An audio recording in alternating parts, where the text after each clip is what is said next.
Here to present the findings of our legal research. This is in the second part of our meeting today. In the first part, we're going to have institutional presentations by the highest level possible of the Italian customs authorities. We are going to have with us Director General and Director General for International Relations. But first, it is my big honor to have here with us today Professor Alberto Credi, and Professor Alberto Credi is Vice Rector for Research of the entire University of Bologna, and I stop here and I immediately give the floor to Alberto for his greetings. Thank you, Alberto. Thank you, Professor D'Angelo. It's a pleasure for me to be here to welcome you, to thank you for your presence on behalf of the entire University of Bologna, on behalf of our rector, Professor Molari, who could not be here today with us. I'm particularly pleased to welcome the colleagues from the partner universities of this project, the University of Münster, the Erasmus University in Rotterdam, and the University of Valencia, who had the pleasure to meet just a few minutes ago, as well as the representatives from the Joint Research Center in Ispra, in Varese, of the European Commission, which also has an important role in this project. So this workshop is the final event of the European Common Customs Evaluation project that Professor D'Angelo mentioned before, and follows three other meetings that were held previously in Valencia, in Rotterdam, and in Münster. And despite the pandemic, these meetings were held in presence, which demonstrates the motivation and also the importance of this topic, with people available to travel across Europe despite the difficult times. Certainly, custom law is a key area of European legal studies, and the union of the national customs indeed at the root of the whole European Union, because custom duties feed the EU budget and therefore they enable the existence and the activity of European institutions. And we should keep this in mind.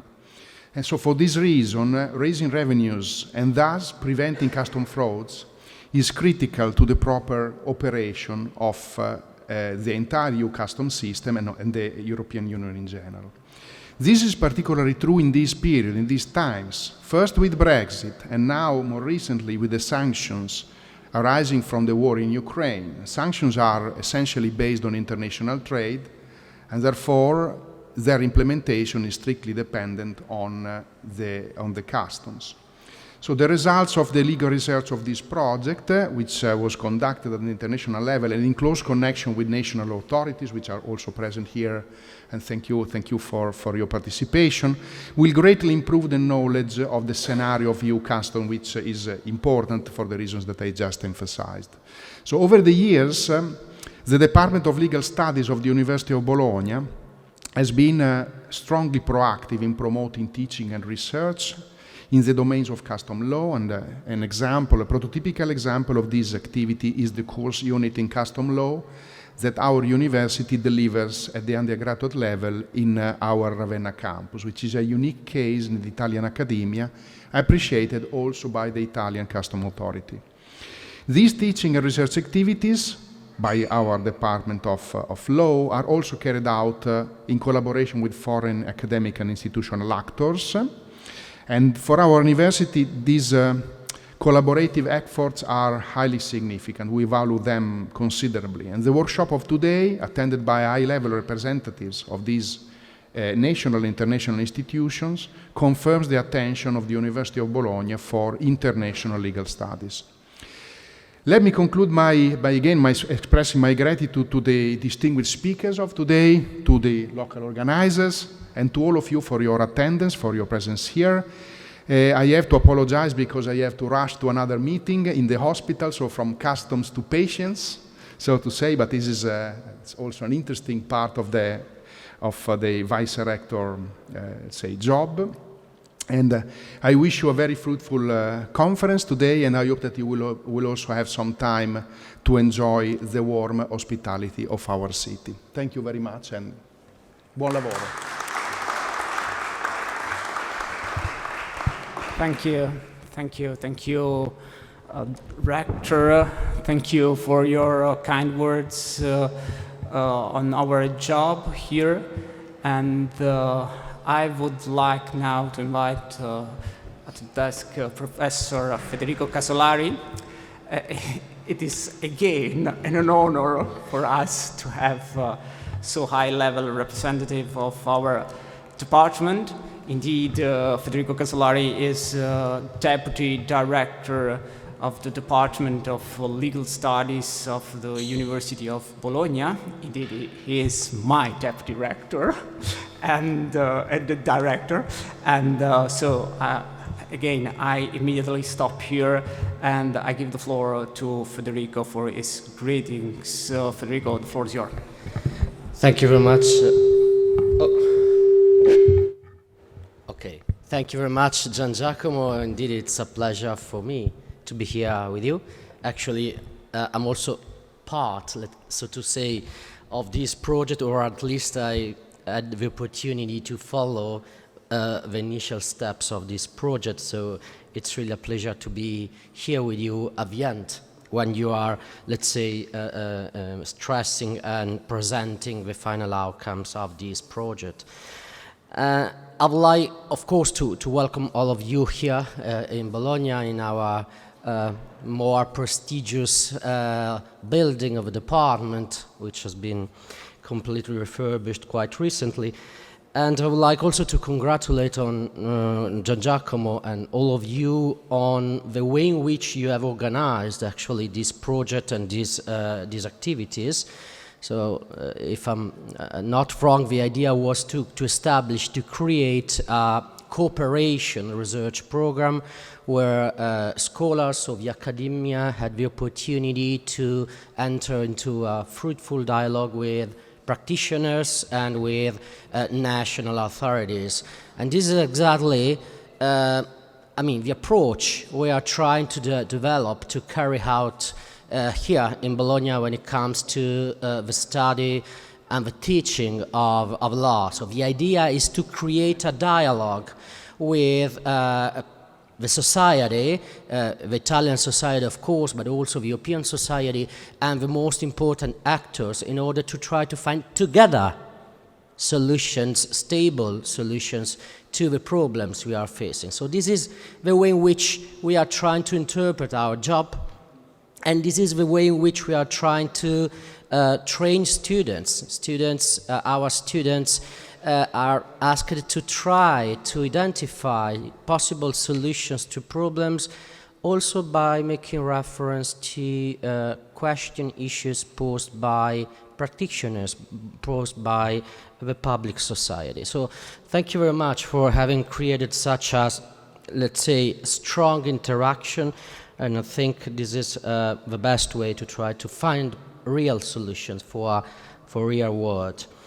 Let me also say that the topic you have selected is quite important. So the enforcement of law, the enforcement of EU law. I'm a EU lawyer, I'm a professor of EU law, and I perfectly see how relevant it is in this stage of the story of the European integration process, the enforcement, the effective enforcement of EU law obligations. You know that there are member states at least undermining the effectiveness of EU law, taking unilateral attitudes and approaches.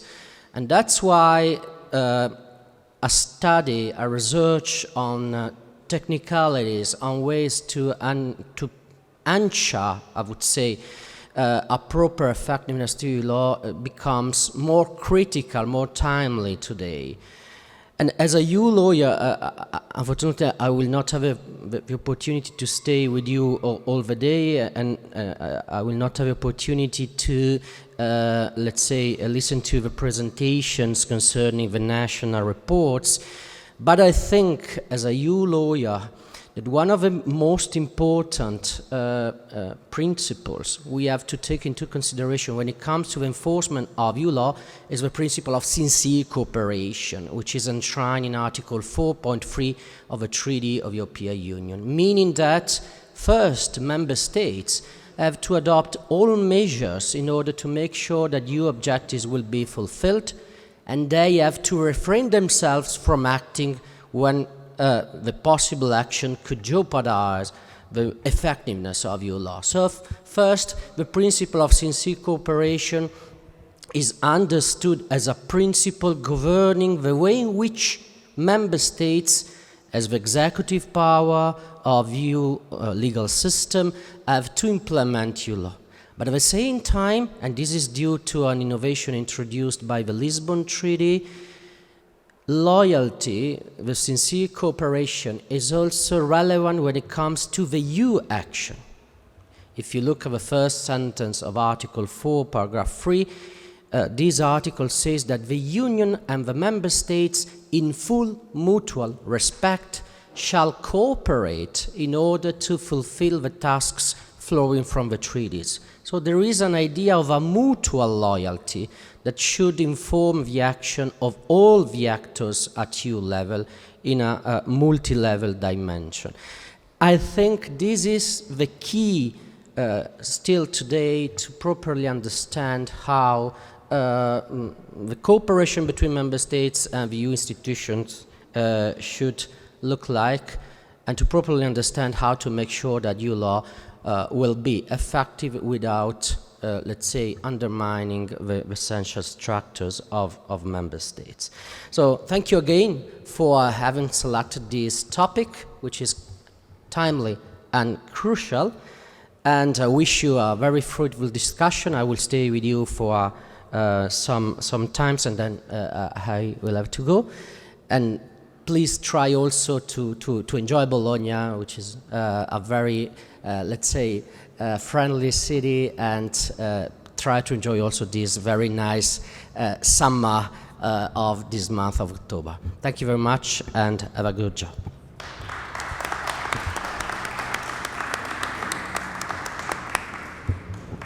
Thank you, Federico. Thank you for joining us. Thank you for your kind words.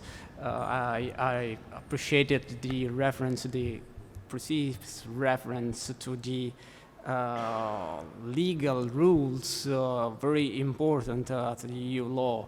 I appreciate also you stressed the importance of the topic in this moment when the entire European Union is, I would not say at risk, but in a difficult moment, I would say so.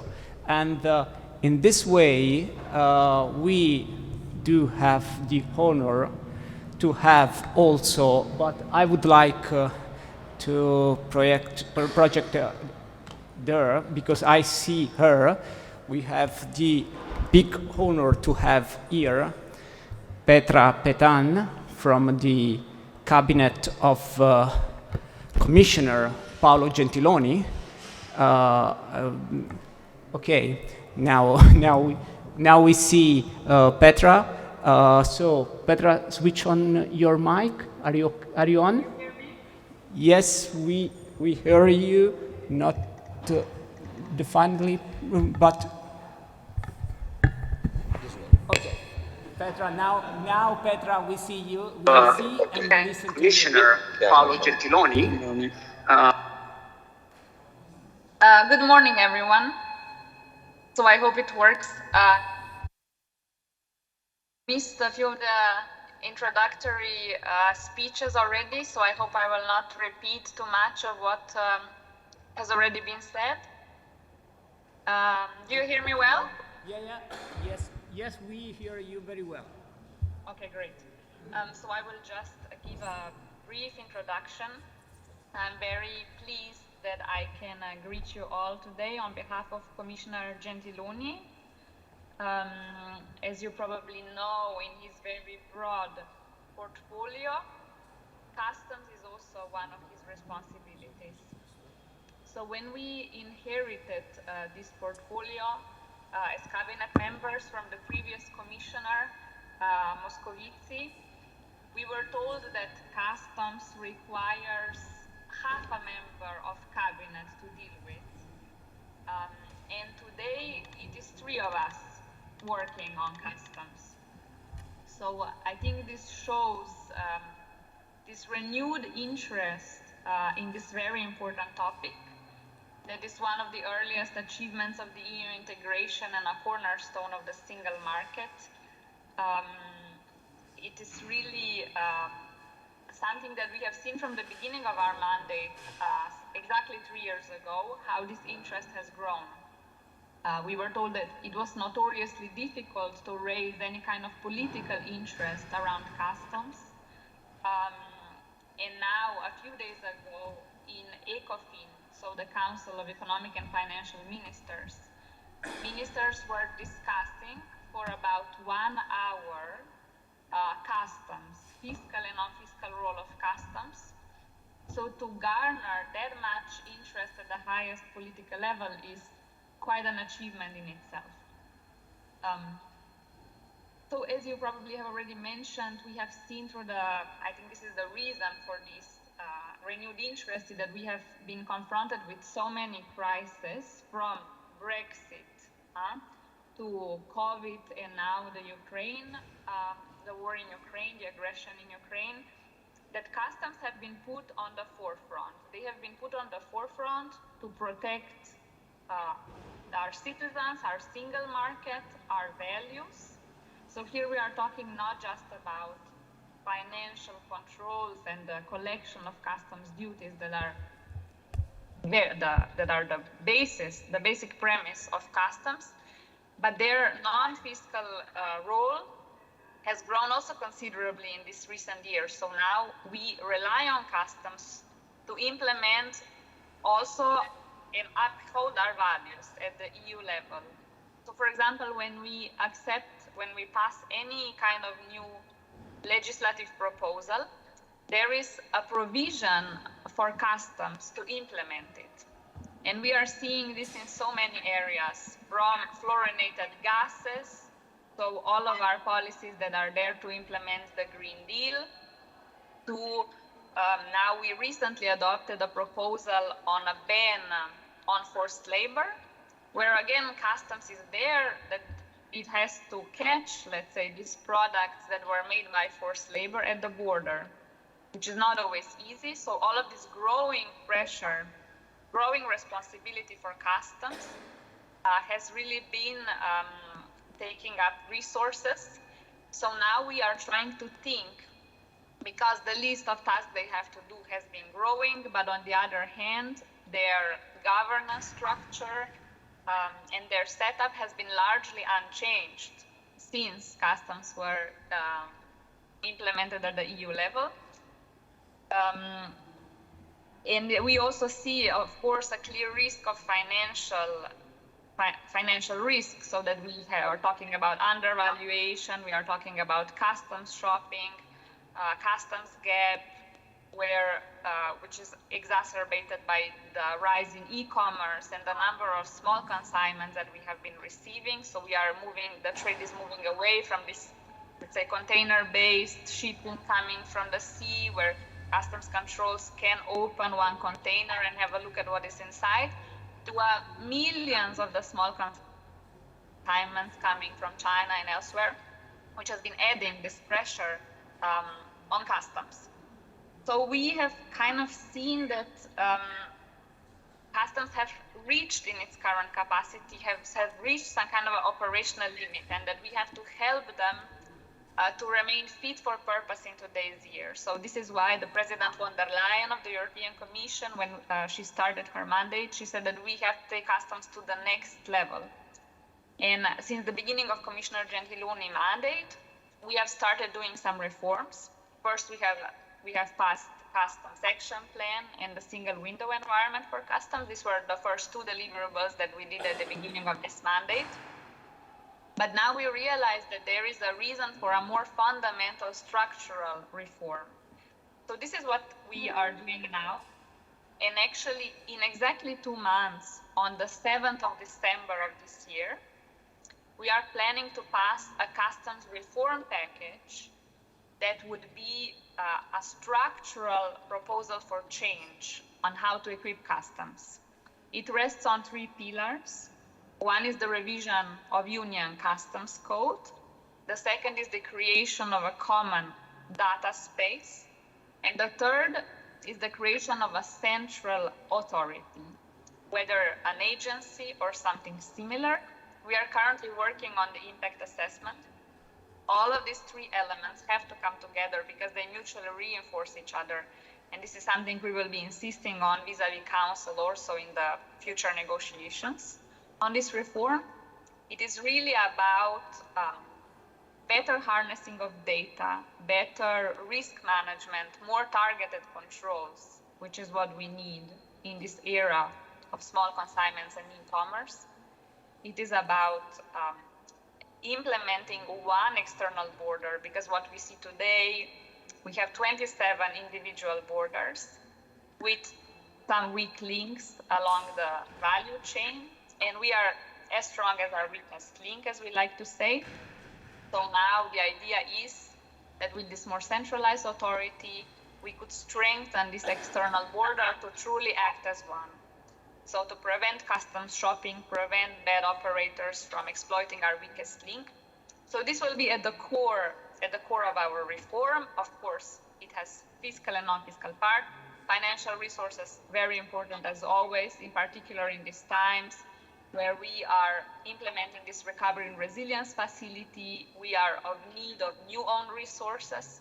So for sure, we have to protect at the beginning the old traditional own resources as customs, and then the growing expectations of the European citizens in regards of our values, from environment to climate change to culture, social rights.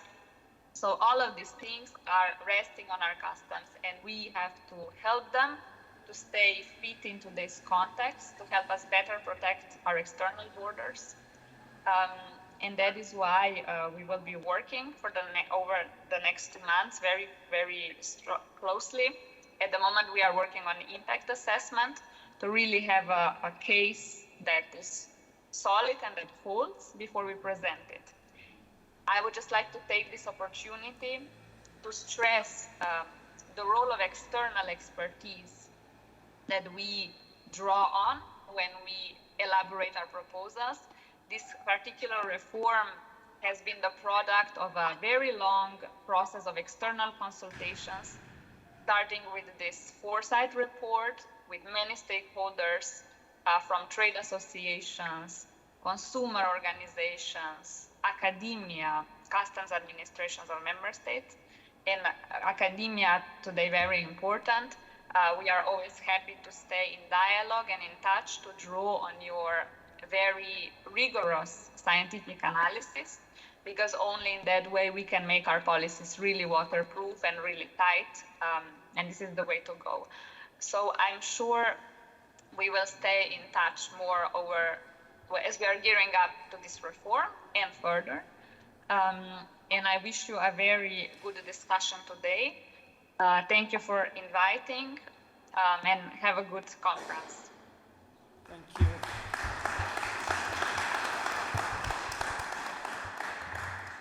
Thank you. Thank you, Petra. Thank you for joining us. Thank you also for your very insightful and interesting words.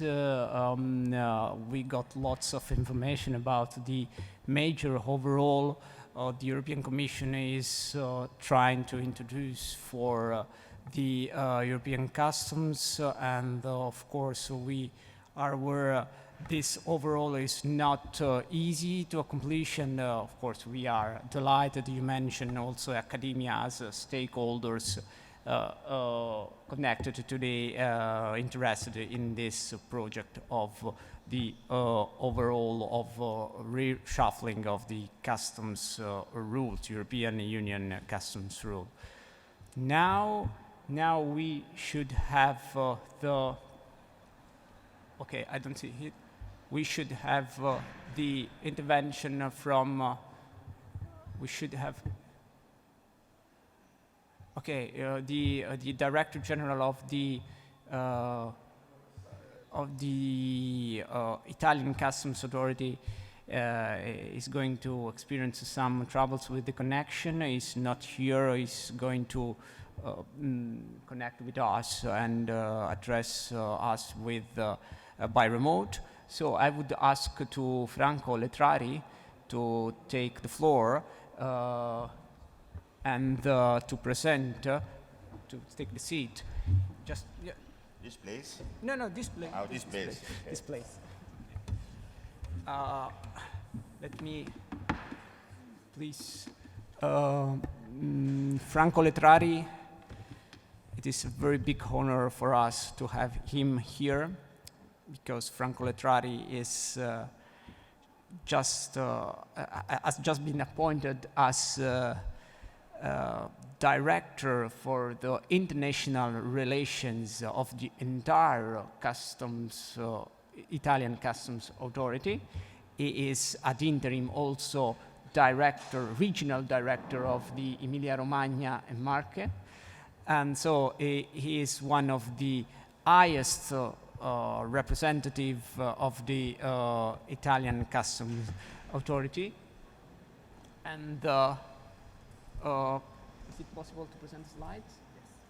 Yes. Yeah. And I thank him very much for joining us. And Franco, I stop here. I give the floor to you. No, I am not an astronaut.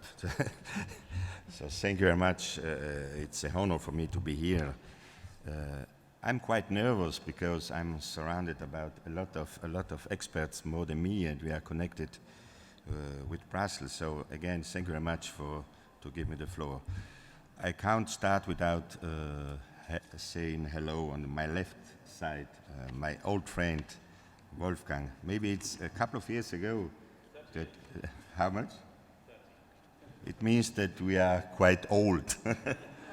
No, but the philosophy, maybe 30 years ago, is the same one. Why we are here?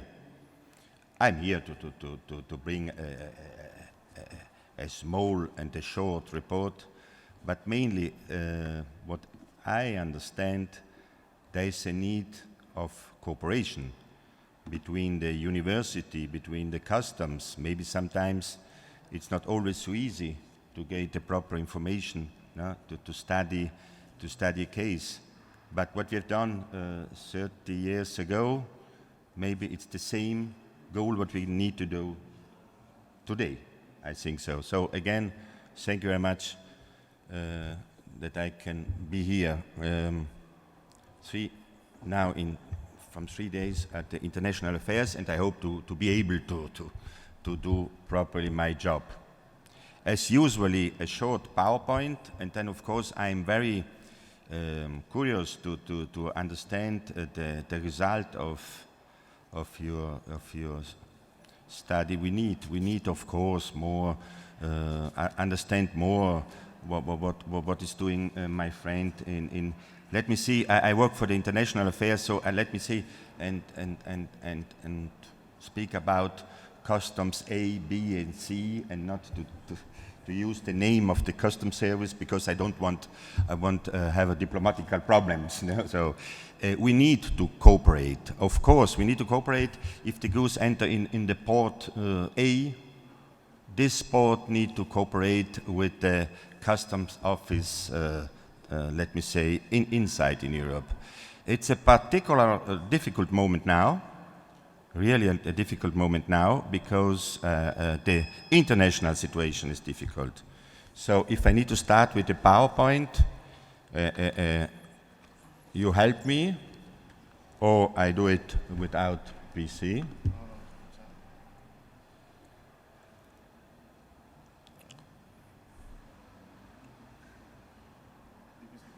La presentazione è su desktop, ma se no mi arrangio anche senza. No, qual è? Quale di queste? Allora, Bologna presentation, sa questo? No, mettiamo Litrari, questo qua. Litrari, ok. Era sul desktop. L'aveva già messo sul desktop. Ecco qua, questa qua, perfetto. Vai con questa qua sotto, questa colorata. So, ok. Così? Questo qua come si fa per questo? Okay, it's always two different colors, no? Two different colors. Green seems to be optimismo, speed, be fast, simplification. That's something that the business like, no? And also the color normally is green. Dus het is gewoon gelukt om voor te dringen, zeg maar. Hello? Ja, nee, je snapt wat ik bedoel. Oh, Jesus Christ. Vado? I mean, the two colors. No, green means positive. Optimism is something like the business, no? To be smart, to be speed, to be... Ja, daar zijn we net terug, hè? Ja. Yes, to. Ja, tuurlijk. Eh? Ah, they agree. Oh, capito. You agree. Thank you very much that you agree. Okay. On the other side, the color is normally red. Check, control, intelligence, technology. I mean, it's always, again, from 35 years ago, the balance. The balance, in German, you say also Hausverstand, no? To find the proper balance about the two situations. It's particularly difficult in certain difficult moments. As an example, during the COVID pandemic situation, of course you need to make a lot serious control. But I remember when I worked with my officers in the airport, there was an extremely need of masks. So you need to understand that your job is to check the mask, but on the other side, a really difficult situation. So the balance is not always similar in the same situation, like the actual Ukrainian situation, export to Ukraine, yes, but be careful that the goods don't move to the particular area. So, Hausverstand, what's the English name for Hausverstand? Balance, again the balance. So we balance now every day. What we need, of course, and I'm glad to be here, we need the support from the European Commission. I don't think that in the future there will be in a short time a sort of European customs service. I'm not sure if that will be the future. Maybe you can tell me more about that. So at least to have the same or the similar work system, no? What I understood in 35 years, what's the main problem? You have the rule, no? The European rule, but then you have a lot of simple national rules where you have a quite easy system and a very open interpretation about what you can do. As an example, if you are an authorized economic operator, what's the effect about this kind of stamp? It means no 100% no check, or 20% check, or 1% check, and maybe it's the same problem with the value, no? I don't want to speak about what I remember in the past, the big investigations, no, from the friends of Olaf. When you import a big quantity of clothes in one country, and then you move these goods to the other one, maybe also in this case, you need to increase the cooperation. So let me finish and say, I'm happy to be here. I'm here mainly trying to learn from you what you have understand about this important issue. And as new head of international affairs, I've been open also about future cooperation, also on a bilateral way. Thank you very much. Thank you. Thank you, Franco. Thank you, Franco. Thank you. We had we experienced some technical problem, but your presentation was very good, and we appreciated it. I appreciated it so much, and I appreciated very much your reference to the photo cooperation, we would like to have a photo cooperation. I have to say we had very good cooperation with all customs authorities. This legal research program is founded on the cooperation with customs authorities. And we have some bad news from the Director General, because the Director General is experiencing some connection problems. But now, before the break in the first part, because before the end of the first part, we switched to my brief intervention. May I activate the slide here?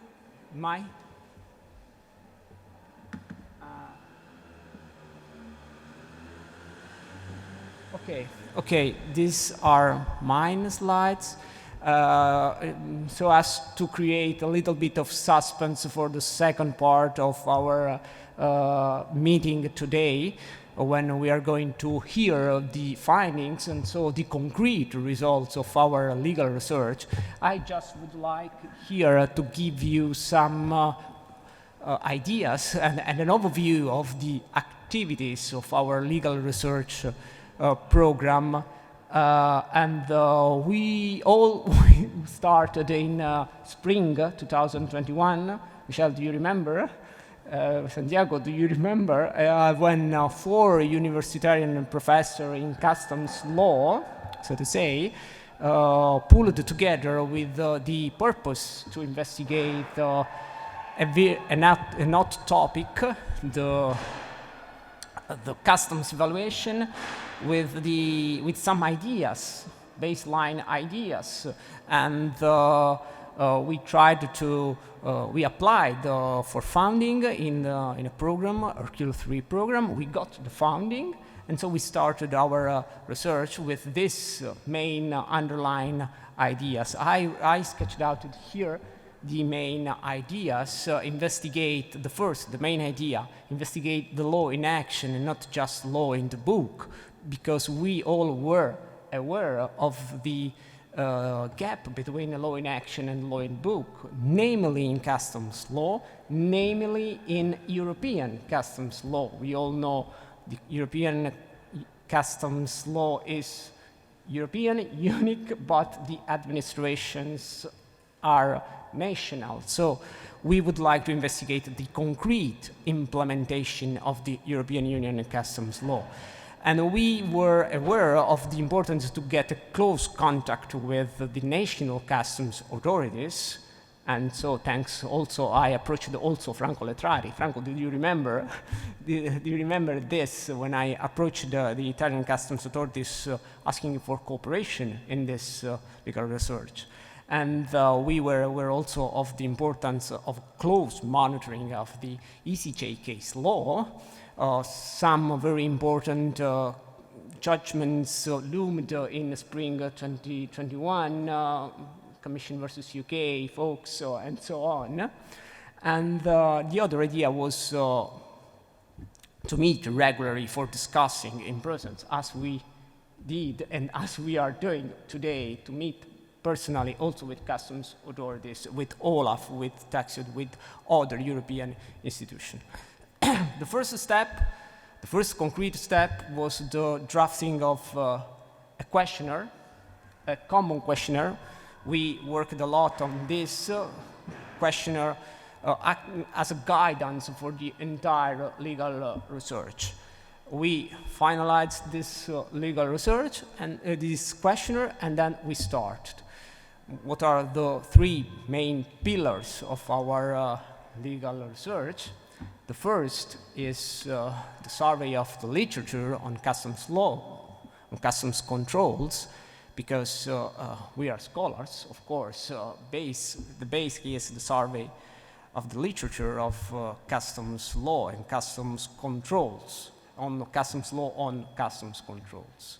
Then we did, and I have again to thank the national customs authorities, we did some interviews with the customs officials, concrete interviews, and the customs operator as well. And we submitted the questionnaire to our customs authorities, to each with the respective custom authority. And then we, we operate a close monitoring of the national case law and administrative practice. So these are also be an important part of our legal research. Parallel to this, we did 3 meetings, as has been anticipated by the Deputy Rector, Alberto Credi. This is today the 4th meeting, but we organized 3 previous meetings. The first one in Valencia in November 2021. We discussed the interplays between the transfer pricing and customs valuation, and very classical topics in customs valuation, and we discussed a lot this topic, old topic, but still to be discussed, I would say. Very good seminar, the first. The second seminar was held in Rotterdam in March 2022, and we discussed the core of our legal research is the evaluation in customs law of the European Union.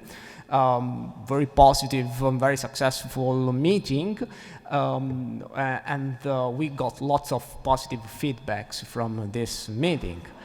Lastly, we discussed in Münster, in Germany, on the actual value of the imported good, focusing on the addictions and its abstraction. These are very important topics for the general evaluation of customs imports. Very well organized meeting, lots of positive feedbacks also from these meetings. And the legal program enjoyed a sort of success because also the European Parliament invited us to present some preliminary findings of our legal research, and the preliminary findings have been presented at the CONT committee, the committee for customs for controls on the budget of the European Union. They invited us, and I personally went there presenting some of the preliminary findings of our legal research in this committee of the European Parliament. Personally, I went there. It was very. It was an honor for me as coordinator of this research to present this preliminary finding of the research. But turn back to the legal research. What are the deliverables of our legal research? Concrete deliverables. So we prepared 4 national reports, one for each country involved, of course following the questionnaire: Spain, Germany, the Netherlands, and Italy. So 4 national paper was prepared, and they are going to be presented today in the second part of this seminar, the core part of this seminar. This is the core part of our legal research. Then we prepared a paper, a long paper, on the interplays between the customs value and transfer pricing. And this paper is going to be published as well in a journal, in a customs journal. In this paper, I would like to highlight we made a survey of a very hot topic, classical topic, and we made some discussion about the aftermath of a famous ECJ case, law Hamamatsu case, and we also we were aware of the difficulties in overcoming, in bridging the gap between transfer pricing and customs value, but we advanced some proposals to overcome this at the administrative level, because according to us, there are some possibilities to overcome, to bridging this gap, and so to smooth the international trade on this, on avoiding this mismatching between customs value and transfer pricing. Then we prepared a paper taking stock of the current ECG case law on customs evaluation, of course. I would like to stress that this is not a critical paper. We just collected the most important ECJ judgments on customs evaluation, not a critical paper. So we mentioned Euro 2004, for example. We mentioned, of course, Folks judgments. We mentioned Baltic Masters. And, of course, we mentioned Commission versus UK, very important, paradigmatic, paramount judgment for the customs evaluation, and namely for the importance of the controls on customs evaluation. We all are aware of this judgment. Then, lastly, we prepared a very interesting paper. In this legal program, we recruited a scholar from a third country, Professor Resarta Tairai from University of Albania, and she was working on the study on the interplays between the EU customs rules and the third country customs rules. Focusing namely on the possibility of interplays between the EU law, European customs law, with the Balkan states law, because as you may be aware, there is a project, there is an initiative, the so-called Open Balkan Initiative. They are going to create a free trade area in the Balkan states with the view to integrate this free trade area in the European Union. And of course, as you may be aware, one of the major problems is the integration of customs, and so the interplays between the two is a very critical topic, critical to a proper integration. And the Resarta Tairai is going to finalize this paper as part of our legal research, of course focusing on EU customs law, EU customs controls, law on controls. Well, let's proceed to the last slide. Final publication. All these deliverables will be collected in a book, but all national reports, all papers will be published in open access format, meaning that all deliverable, every paper will be freely downloadable from the website, open access of all the materials, but also a paper format publication will be available, hard copy publication, and this of course will be circulated amongst the European institutions, national customs authorities, scholars, academia, trade operators, customs operators, and so on. So open access, but also hard copy publication, paper format publication. Furthermore, video recording of the meetings, including this meeting, are available freely and available, of course, at the website. You can proceed to this website to download and to see our recordings of the previous meetings and also the video recording of this meeting. And this is the entire program, and this is what we did. I thank you for your attention here. If you would like to get more information and in next future you want to download the materials, the papers, the video recording and so on, you can proceed to the website. I wrote here the address. Feel free to contact us, and I thank you again, all friends and scholars, the customs authority, every customs authority which cooperated with us.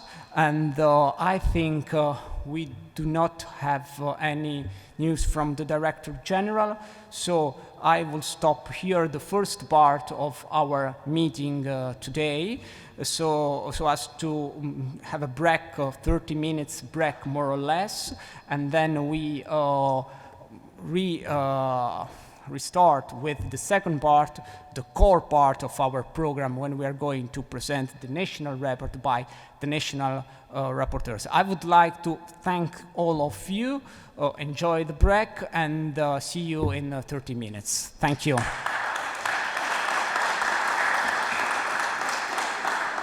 Thank you.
Sì, sì,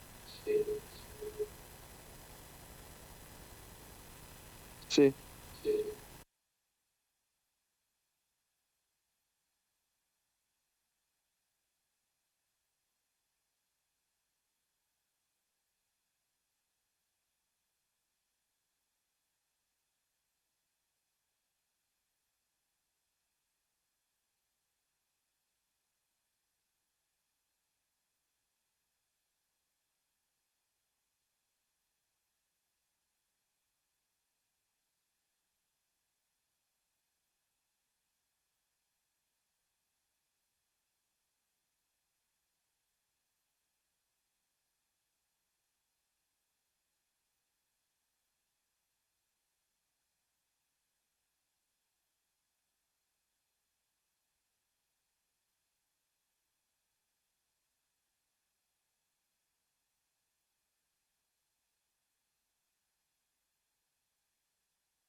Don't need to do anything, it's you, no? Okay, thank you.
Okay, okay, welcome back.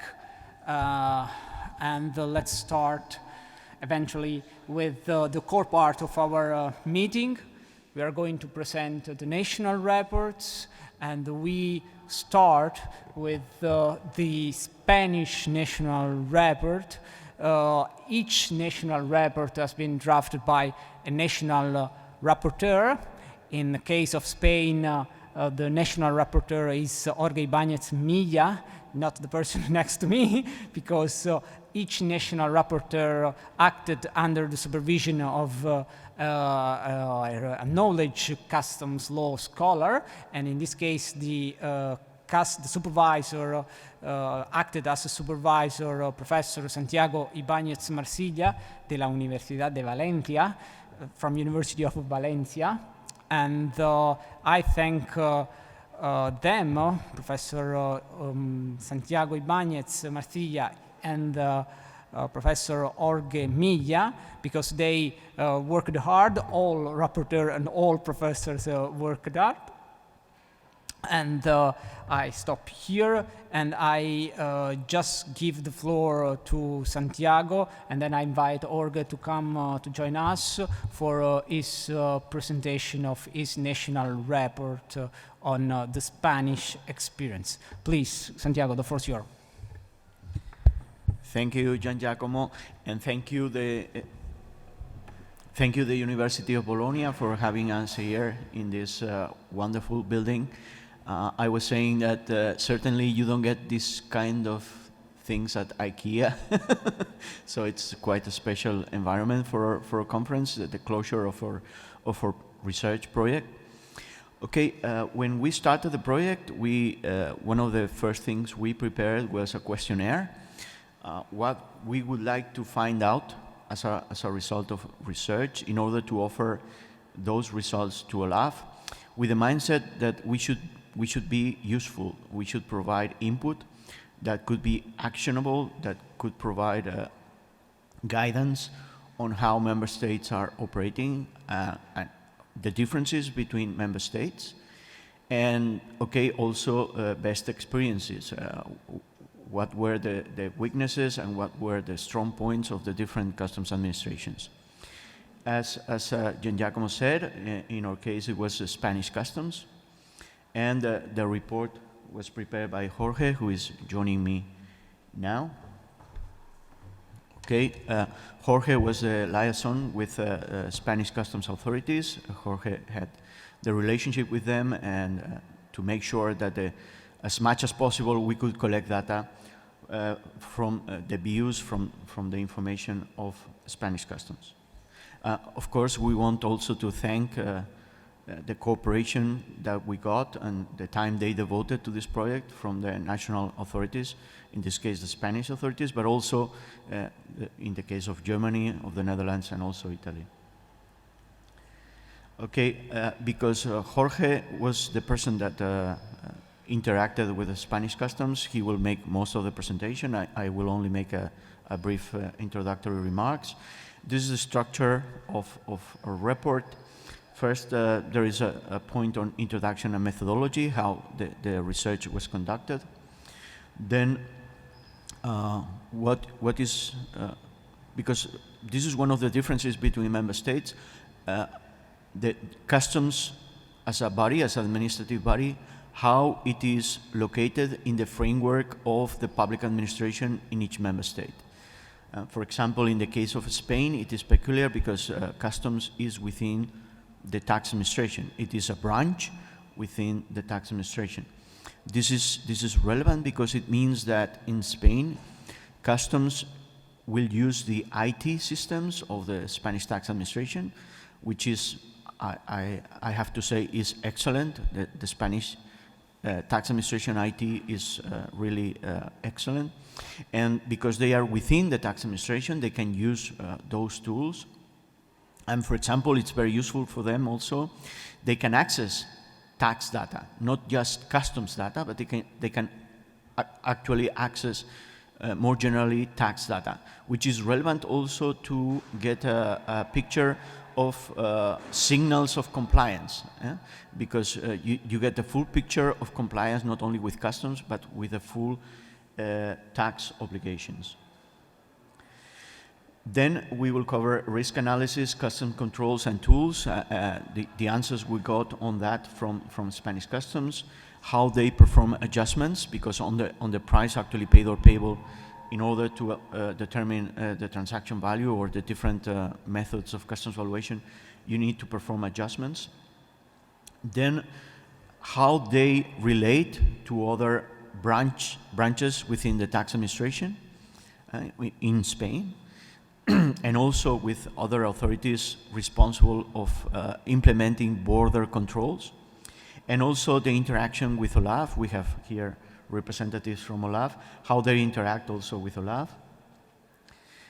Then the relationship with customs authorities from the trade sector, the relationship between the private sector, the traders, and the customs authorities. Then we also cover a topic which is regulated in EU legislation, which is the right to be heard, how it is effectively implemented in Spain. And finally, what happens when something goes wrong, because there is an infringement, and that infringement could be regarded as an administrative infringement or as a criminal infringement. So the difference is because in Spain we make the distinction between administrative and criminal infringements based mostly on the amounts involved.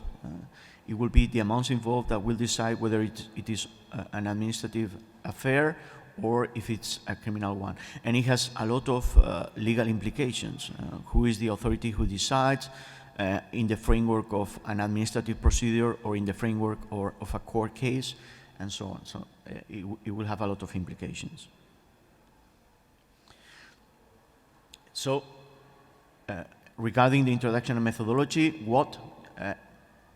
how customs controls are performed, why controls used to avoid undervaluation. The focus of our research is valuation, and because this is a hot topic for European authorities and also for national authorities, because it has a direct impact on revenue. The main objective, how controls are carried out in the different member states that were object of the survey, and methodology through interviews and with a questionnaire. And with no more to say, I pass the word to Jorge, who prepared the report for Spain. Thank you so much, Santiago. Well, let me thank first to the Commission, the University of Bologna, especially Gian Giacomo D'Angelo, who's been coordinating this program, and a very warm hello to all the people that is watching this online. I've heard that there's people from Lithuania, the Netherlands, and Spain, and the US. Please forgive me the ones that I didn't mention. And also I would like to say hi to my colleagues which are not in here today, Walter and Benedict, for different problems. Okay. So also thank you all the authorities that came to this presentation, which it is very nice for us to have you here. Okay, let me start with, Santiago has just finished the introduction methodology. I would like to start locating the Department of Customs and Excise in Spain. It is part of the tax agency. The tax agency is an entity, a public entity, which was created in 1992 by the Ministry of Finance. In those days, I think it was the Ministry of Economy and Finance. Nowadays, it is Finance and Public Affairs, or Santiago? Well, it is changing from time to time, but finance is always inside. So from that tax agency, there's a department inside which is Customs and Excise. It is obviously part of it, and it reports directly to the Ministry of Finance at that moment. Well, we have seen a few issues inside this department. We have realized that there are no meetings. We have to underline that there are no meetings between the legislator and customs officials, which we don't think that's positive. But instead, the customs officials of this department, they participate regularly in all those processes of changes of preparing or making any modification of the legal framework. So on the one side, there are no meetings between legislator and the custom officials, which would be very nice, but instead they participate in some of the process. Okay, let me show you. Well, it is in Spanish, but let me show you that on top of this is the tax authority. In Spanish is Agencia Tributaria, and on top of it is the presidency. As you see, there's a line in the middle which goes directly to the General Directorate, and we got, let me say, yeah, I can point out. I don't know if you can see it online. I don't think so. So we got Department of Customs and Special and Excise, sorry. We say in Spanish Special Taxes Excise for us, okay? This is the whole chart of the tax department, tax authority, or Agencia Tributaria in Spain. Regarding the third of the epigraphs of our report, well, I must say that the report is going to be published at the end of the year. The thing is, this is kind of a preview of the movies or the book, so you're going to have to read the book to see the end of the report, but I'm going to give you a few lines about it. When we went into researching about risk analysis, custom controls, and tools in Spain, okay, obviously we spoke with the officials, we spoke with traders, we spoke with customers, we spoke with some people related to customs, and we found out that obviously they are based on risk analysis. They are very well coordinated because, as Santiago said, we got on top of this entity, we got the tax authority, which has few branches. One of the branches is the Department of Customs and Excise. And all the research that they obtain provide feedback to the whole system, okay? So not only the database that is on top of it is giving information to the tax agency, also the database that is extracted from the Department of Customs is giving information to the tax authority. According to the methodology that they use, we couldn't get that information, okay? According to the tax authorities, it is sensitive information, so we were not given exactly which is the methodology that they use, and also we don't have figures about which one they use more or the other, okay? Is there any question or no? No? Is somebody raising the hand or not? That noise? No? Okay. So, as following the line of not providing not specifying the methodology, in case you are being investigated following risk analysis, as a debtor, you're not going to be able to know the criteria that was led to investigate you, okay? That's something that takes place in the Spanish Customs Office.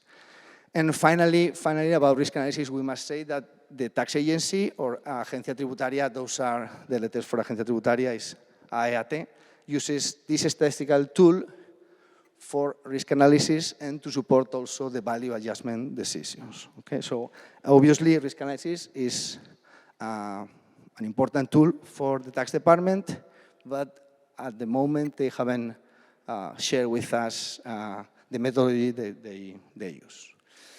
Regarding the adjustments to custom values, obviously tax authorities, same as the other tax authorities in the European Union, they use the methods established by regulations. In case of the clearance procedure, we have researched that usually takes between, as you can see there, between 2 to 4 calendar days, unless there's some inspection inside, which would take you more or less from 8 to 15 days, okay? Well, this is the findings that we have at this moment, okay? Well, if there are reasonable doubts about the accuracy of the declared customs regarding the value, if it is significantly lower, there's going to be, obviously, some inspection. They use this one apart from others, but this is main one usually, okay? The difference between the average and the value that you're declaring. Finally, in Spain, we got some post-clearance inspection or post-clearance procedures. We got 6 of them. They basically are based on data and some inspections. Okay, they are all when you are able to see or read the report, you're gonna see all those explained deeper. Okay. Regarding joint inspections, this is extremely sensitive in Spain. Main problem is, as you have seen, the customs department is linked to the rest of the departments in the tax agency, but there's a big problem regarding the deadline for investigations in customs and the rest of the taxation in Spain. As we all know, customs is 3 years deadline for inspection, but the rest of customs in Spain is 4 years. So that makes things a little bit complicated according to the tax officials, to the customs officials that we have spoken with. Okay? This is something that the Spanish tax authorities have to bear in mind, also because it was said by the Supreme Court in Spain, there must be a closer relationship between all the taxes in Spain, and there is not at the moment. By the way, if you see Article 18 of the corporate income tax law in Spain, you realize by reading it, it says market value for the purposes of corporate income tax, personal income tax, or non-residence personal income tax does not produce effects with respect to other taxes. So it's kind of waterproof place where they're not communicated with the rest of the taxes, and vice versa, okay? So the rest of taxes are not going to produce any effect to customs, and customs are not going to produce any effect to the rest of the taxes. The fifth of the epigraphs in this report is the connection with other departments. How it is connected in Spain? Well, this is kind of a strength in our case. There are plenty of courses, conferences, seminars that take place between all the tax customs authorities and also the rest of the tax authorities. No, this is kind of a strength that we will underline in the following slides. There's a big coordination, as Santiago said before. They're saying all databases and all is transparent in between those tax departments. Okay. An issue that we found out is that there is no transfer pricing specialist as part of the custom valuation team, and also there's no any customs expert in the transfer pricing area. Okay, that's a slight problem we consider. Regarding connection with Olaf, well, in practical terms, there are 2 cases where there is a relationship between the Department of Customs in Spain and the Olaf. We got divided that into 2 because main one is when additional information is needed to determine the custom value. They go to Olaf to find out that information. And the second one that we will divide into 2 is that when cooperation is needed related to any specific imports or to work in joint operations, that's when they look for Olaf. And we're going to see an example. I'm not sure if you have seen this piece of news. This ended, I think it was June 2022. This is a case which started with Guardia Civil. Guardia Civil is one of the national security forces in Spain. I think I was speaking before with Franco regarding Guardia Civil. And Guardia Civil is one of the national security forces together with national police. They realized that they were selling greenhouse gases at a very low price. The thing is that some importers were importing this kind of gas from China. It came into Spain. It was supposed to be in transit. I think it was going to be forwarded to Jordan. I'm not sure. I think it was Jordan. Obviously, the idea wasn't to send it there. The idea was selling it around Spain and the area of Portugal too. And they had like 3 levels. First one, they were importing the gas. Second one, they were opening companies in order to launder the money. For example, they were laundering the money using a travel agency. So they were selling hotels, they were selling apartments, stays in apartments and hotels. You were supposedly paying for that, but you were getting in return gas. Okay, so that was the idea. Apart from that, they were buying real estate and also cars. That was finally 27 people were arrested. So I think it was a very profitable case, together with, as you see there, Guardia Civil, Europol, Agencia Tributaria, which is tax agency, and also OLAF. This is kind of cooperation that takes place with regarding the Spanish Tax Authority or Spanish Customs Authority and OLAF. Relationship, the 6th paragraph is the relationship between traders or private sector with customs authorities. Well, as we could underline is that in case of customs valuation ruling, there's no possibility to request a combined APA customs valuation ruling. Instead, you can ask for what we call consulta no vinculante or not binding query, where you can ask the tax agency, in this case the directorate, the DGT, Directorate of General Taxes, if it is possible, okay, or some value, or you can ask for the value. Usually, what taxpayers do is before making a decision regarding their taxes, they go and make these queries to the tax department, okay, to the Directorate of DGT, okay, in this case. In our case, in custom valuation, we ask for a custom valuation resolution, and they come out with a non-binding answer, okay. Regarding trusted party schemes, we got no specific programs, okay, in internal regulations, but there are from time to time forums with operators that deal with custom issues, okay. There are from time to time, there are some forums. They usually offer PowerPoints or summaries of what is said in those forums in the website of the Agencia Tributaria, of the tax authority. And there are some AEO programs which are used to improve custom valuations compliance. So they really work hard to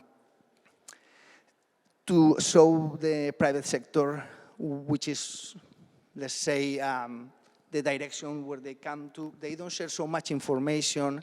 They don't share, let's say, so much percentages, figures, but they share a lot of information regarding how things have to be done, how to deal with taxation, especially in this case, with customs, how private sector has to deal with this. Another important element of this report is the right to be heard. Obviously, this is all stated in the European Customs Code, but I think we will have to stop here and check how the Spanish authorities were with. First of all, we have what we call puesta de manifiesto. That would translate, Santiago, if you think that I didn't do it, I think it's kind of putting on the table the file, something like that, okay? That's puesta de manifiesto, where you're going to be shown what, before issuing a resolution, the customs authority is going to let you know or give you some time to make observations that you consider. You're going to be given, general term, 30 days, in some cases 24 hours. Okay, you can go deeply in the report regarding why 24 hours instead of 30 days. Okay, general term is 30 days, so they offer you the possibility to make any observation. We're not talking about any claim or appeal, it's just giving you the floor to let the authorities know what you think about it. As soon as there's a resolution, there are two possibilities. First one is the administrative review of decisions. This is something optional because as you can tell from the name, administrative review of the decision. So the department that issued the resolution has another opportunity, a second opportunity, in order to consider the resolution. Okay? You got 1 month, and they have 1 month to make the appeal, and they got 1 month to make the resolution, okay, to issue the resolution. Usually, in practical terms, I forgot to thank or to congratulate, no? Yeah, it seems like fireworks in Valencia. I forgot to congratulate the ones that graduated today, no, here in Bologna. Okay, so we got this appeal, which is just department. Would you mind reconsidering your resolution? Usually, in practical terms, you probably are thinking that in very, very low cases, you're going to be given, okay, some kind of support from that. Okay, so usually you use that one, and then after resolution, you're going to move on to the economic administrative claim.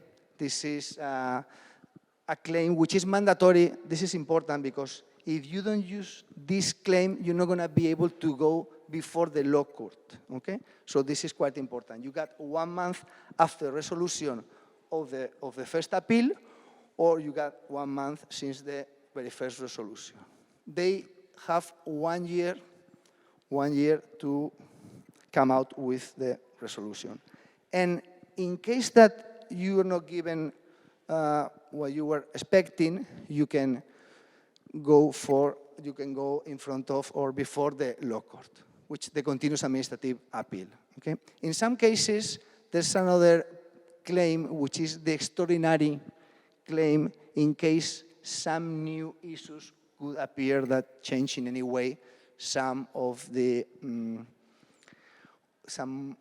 let's say, the issues that were inside the case. Okay? But if there's nothing new, you're going to have to go directly to the law court in this case. So, yeah, very brief review. There's one possibility to be heard. First one is put on the table which are the main reasons why they're going to issue with a resolution against you. If you don't agree, then you can decide either going to the appeal or directly to the claim. And finally, you can go if you are not, your considerations are not considered, you will have to go before the law court. Okay? This is the chart where you can see located this court. It is called Tribunal Económico Administrativo. It sounds a legal court, a law court, but it is only an administrative court. Okay? So if you see the ministry on top, then we go on our left-hand side, and it's going to be under the Secretary General of Finance and Administration. The main difference between the first appeal and the claim is that it is outside the Agencia Tributaria, outside the tax authorities. So although we couldn't say it is 100% independent, it is an administrative court which is independent from the tax agency or the Department of Customs. Okay? This would be, let's say, the main difference. This is where it is located. So you got the Secretary of State of Taxes, you got the Secretary General of Finance, Autonomous Finance and Local, and finally you got there. So it's outside completely of the tax department. And finally, Santiago was talking about the sanctions and penalty system. We distinguish administrative sanctions, and penalty system when there's a crime. Okay? Obviously, the tax authorities, as administrative bodies, they can impose sanctions, but they cannot impose penalties. Okay? Main one in customs is failing to comply with your obligations to submit declarations or any documents necessary to carry out a settlement in a complete and correct manner. Okay? Usually, don't do declarations as you should. Okay? It is considered smuggling? No. Okay? There's a possibility of incurring a criminal offense, especially if the amount is higher than 120,000 euros. Okay? There's a possibility. And if it is against the European Union, only 4,000 euros, if I'm not mistaken. Okay? So apart from those, the amount of 1,000 and 20,000 euros, there's going to be needed some fraud. Okay? So there's going to be needed an intention of making a crime. Okay? So in that case, that we consider crime, and the thing is that the tax administration will forward the file directly to the prosecutor or the court, which is in place where the case has started. Okay. Is there any possibility to regularize your situation? Yes. Before all the file is forwarded to the court or to the prosecutor, public prosecutor, you're going to be able to pay, and you won't be considered a criminal. Okay? And inside the court, are you going to be able to reduce your penalty in case of cooperation? Yes. So we got these two alternatives. You can be not considered criminal if you pay, and you can reduce the penalty in case you cooperate. Okay? So I didn't prepare any main conclusions, because the main conclusions are already in the final report, and that is something that I leave for the book. I said at the beginning, this is like the presentation of the movie. You're going to have to see the movie, but I'm going to give you some clues. So let me just review the slides that we have already seen, searching some weaknesses and strengths. For example, regarding the location of the Department of Customs, I think, as we have seen in some slides before, it was green and red. In my case, it's blue and red. So I think being part of the tax agency is very, I think, is very useful. But having no meetings between the legislator and the custom officials, I think, is a very big weakness. Okay. Regarding risk analysis, obviously, customs control based on risk analysis, apart from following regulations, I think is also a very big point. But not specifying the methodology, I think that is a lack of transparency, in my opinion, in our opinion. And also not given the criteria that is being carried out, or not showing or letting the debtor know which one has been the criteria. Okay? I think both could be considered weaknesses, in our opinion. Regarding the adjustments to custom values, obviously that it is carried out, that we've been able to check that. It is carried out in accordance with the methods established in the regulations. That's a big strength. But regarding the point of value, we see that too frequent values are determined item in order to consider, or average compared with the value, better said, is something that is going to make you fulfill into an inspection procedure. Regarding the adjustments to custom values, also we should underline in red the relationship between taxes. It was a pending issue, is being told by the Supreme Court in Spain, but it is still a pending issue. Custom authorities usually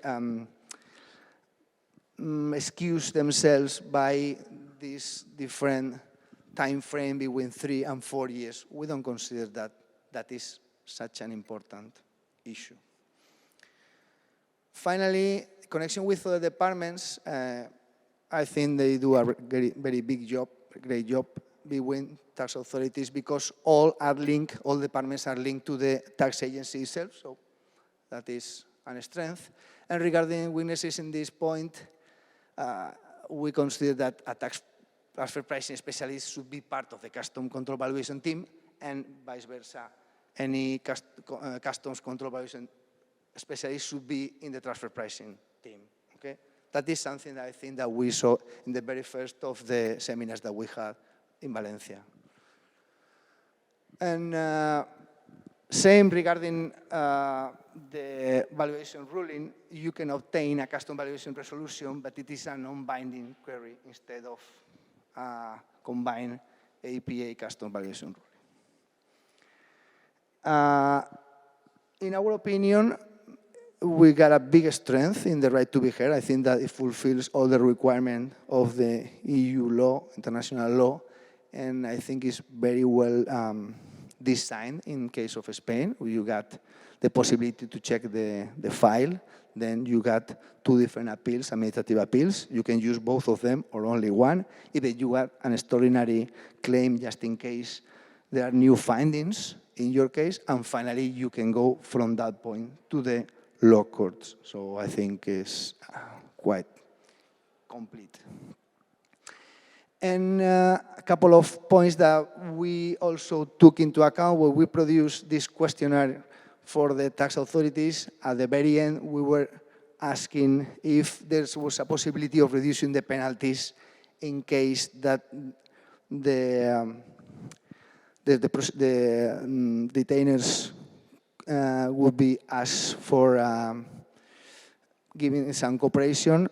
It is also possible in Spain. And apart from that, in the administrative process, you can, before it is all sent to the, or forwarded to the prosecutor or the law court, you still have the possibility of do the payment and not continue with that process.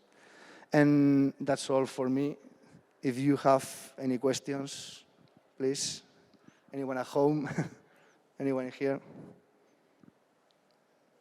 Yes. Thank you very much for your presentation. It was very interesting. I liked, in particular, very much this highlight of the strength and weaknesses with different colors. As we know, the protection of the EU budget is a joint responsibility of both member states and European Union. If you could say just one key strength of the implementation at national level in the Spanish framework of the protection of the EU budget, what would be, in your opinion, the key strength of the Spanish system in view of the protection of the EU budget? You wanna? I would say IT. I think the Spanish IT, historically, the Spanish tax administration, not customs specifically, but the tax administration in Spain, has invested very heavily in IT systems, and I think they have excellent IT. They are short of staff. They don't have so many people working, and I think they compensate, they balance that with excellent IT. So, for example, in risk analysis, their audits are very focused, because the selection of which traders, which transactions should be subject to further scrutiny are very much directed by intelligence. And also, not only in the negative, also in the positive. The relationship with traders is more fluid, because the interface with traders is also very, very high quality. And that also is an incentive for compliance. You have the tools, the tax administration makes it easy to comply. So if you fail to comply, you cannot complain. I mean, they gave you the tools. So. Yeah, well, you can hear me? Yes. Microphone is okay. So as Santiago said, IT, I've had some meetings. We can discuss about the meetings in our next break, because obviously we have conversations that we're not going to put in the report. But when I had the first interviews, I realized some of those IT specialists, they also were specialists in law. So they have studied the bachelor in IT and the bachelor in law. So they are very well prepared. And it is amazing how nice all the models that they have in the website, I prepare. And as probably you're familiar, no, with how we are coordinating in Spain, we got this big tax agency, which is the central administrative in Spain, but we also have some autonomous community. So some autonomous communities, for example, the one in Valencia, they got its own tax agency for their own taxes. They are following the same pattern right now. It used to be a very old system. It was difficult to fill in, and now they are following the same. So yes, it is a very nice department that I think is the key of the big success of the tax authorities in Spain regarding taking care of the money of budget of the whole European Union.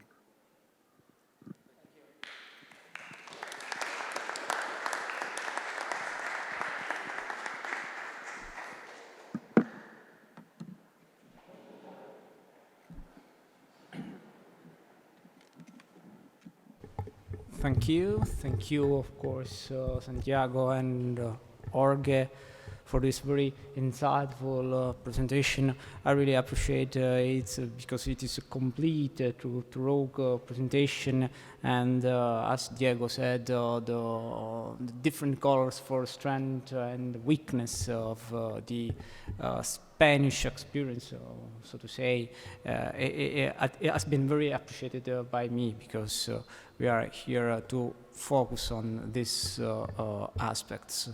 Now I'm gonna to introduce you Martin Schippers. Martin Schippers is national rapporteur for the Netherlands. Is acted under the supervision of Walter de Witt, professor in customs law and tax law at the University of Rotterdam. Walter unfortunately couldn't join us. We wish him all the best. And Martin, please, the floor is yours. Yeah, you use this mic. Yeah, okay. Please switch off. Switch it off. Okay. Just to speak? Yeah, can we change the presentation? Then, while we do so, I want to say thank you, Federico and Gian Giacomo, for hosting this last seminar of this wonderful event. We have been able to go to different places, exchange thoughts about customs controls in the field of undervaluation. I think we had some fruitful discussions, and I look forward to the end report. I've been contributing to that end report by writing a report from a Dutch perspective. Oh yeah, thanks a lot. And in that report, I followed the questionnaire that we deployed at the Dutch customs authorities. I want to pay gratitude to 3 customs officers that were willing to take part in those interview sessions. They gave very valuable insights. I will take out a few items of that questionnaire that I want to present to you. I will not go to the entire questionnaire and the entire report, but as mentioned already by Jorge, there will be a book published in the course of somewhere in the coming months. And there you will find all the details. I followed the same structure, but I will not cover every topic, but I think the most important ones. That being said, starting, of course, with the customs authorities and the place in the public domain. So what we see in the Netherlands, we have the Ministry of Finance, and political responsible is the Minister of Finance, it's a lady called Sigrid ter Kaag. And there are 2 state secretaries. One is politically responsible for tax and the tax authorities, and the other for surcharges and customs. A little bit of an old combination, I would say, to put under the responsibility both surcharges and customs, but that is how it is now structured in the Netherlands. What we see also is that the Ministry of Finance is divided over multiple organizational units, and 2 are very important when we talk about customs. The first one is the Directorate General of Fiscal Affairs, and then the Department of Consumption, Customs and International Affairs. That is where the legislative power sits, so to speak. Secondly, we've got the Directorate General Customs, and that is where the executive power lies, so to speak. And those two units work closely together.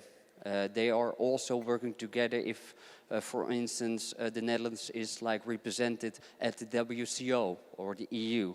Then those two units work closely alongside.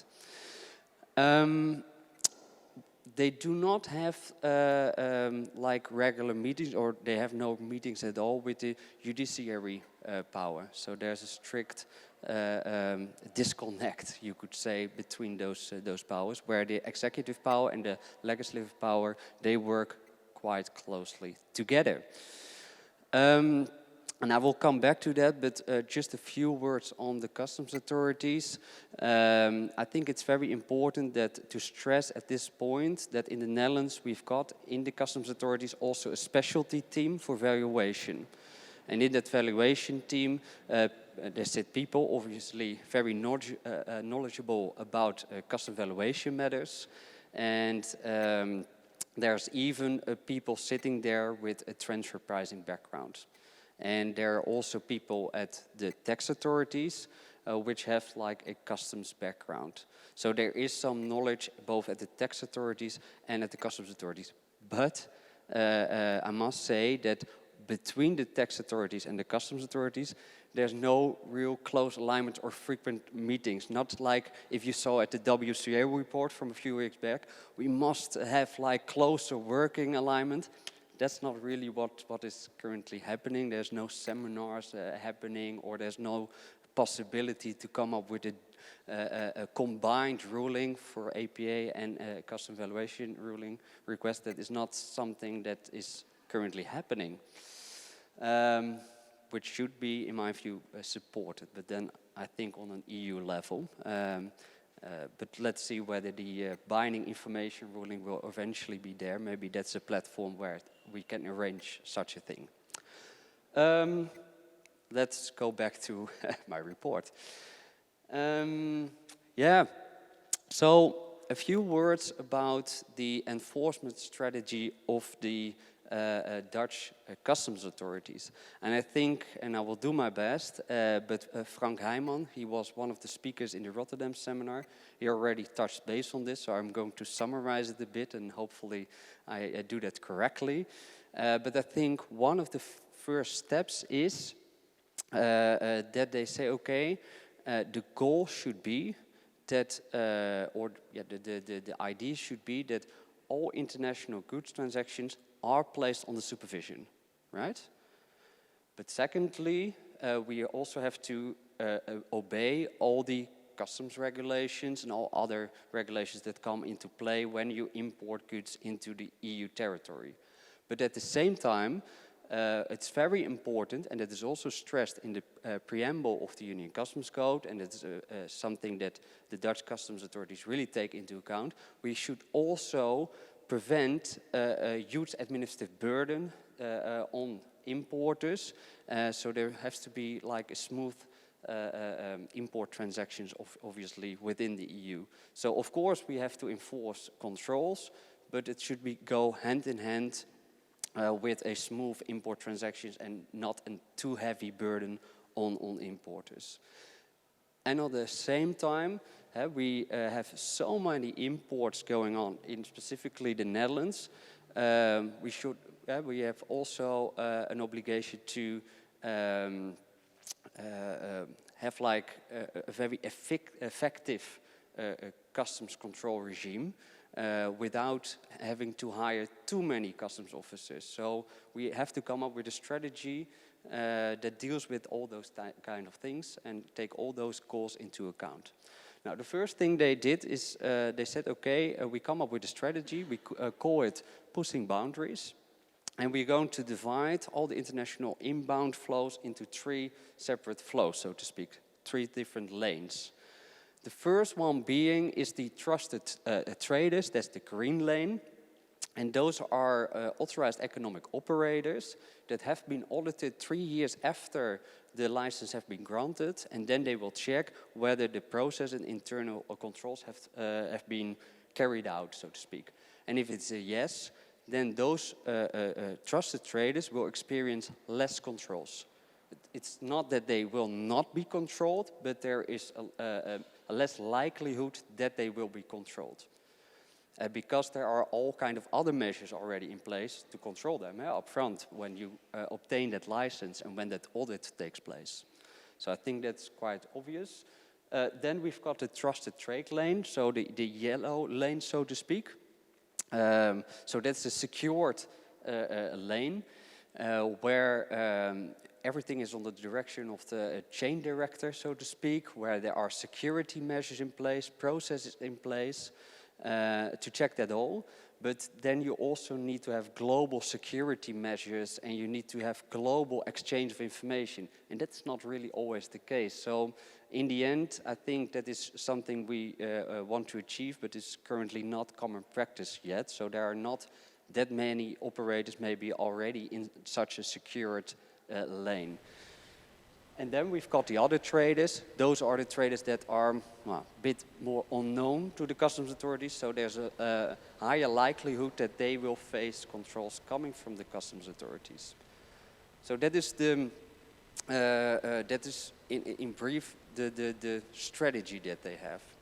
And besides that, regularly they will also publish communications. And in those communications they will say, okay, for a certain period we will have increased controls on certain particularities in the import declaration.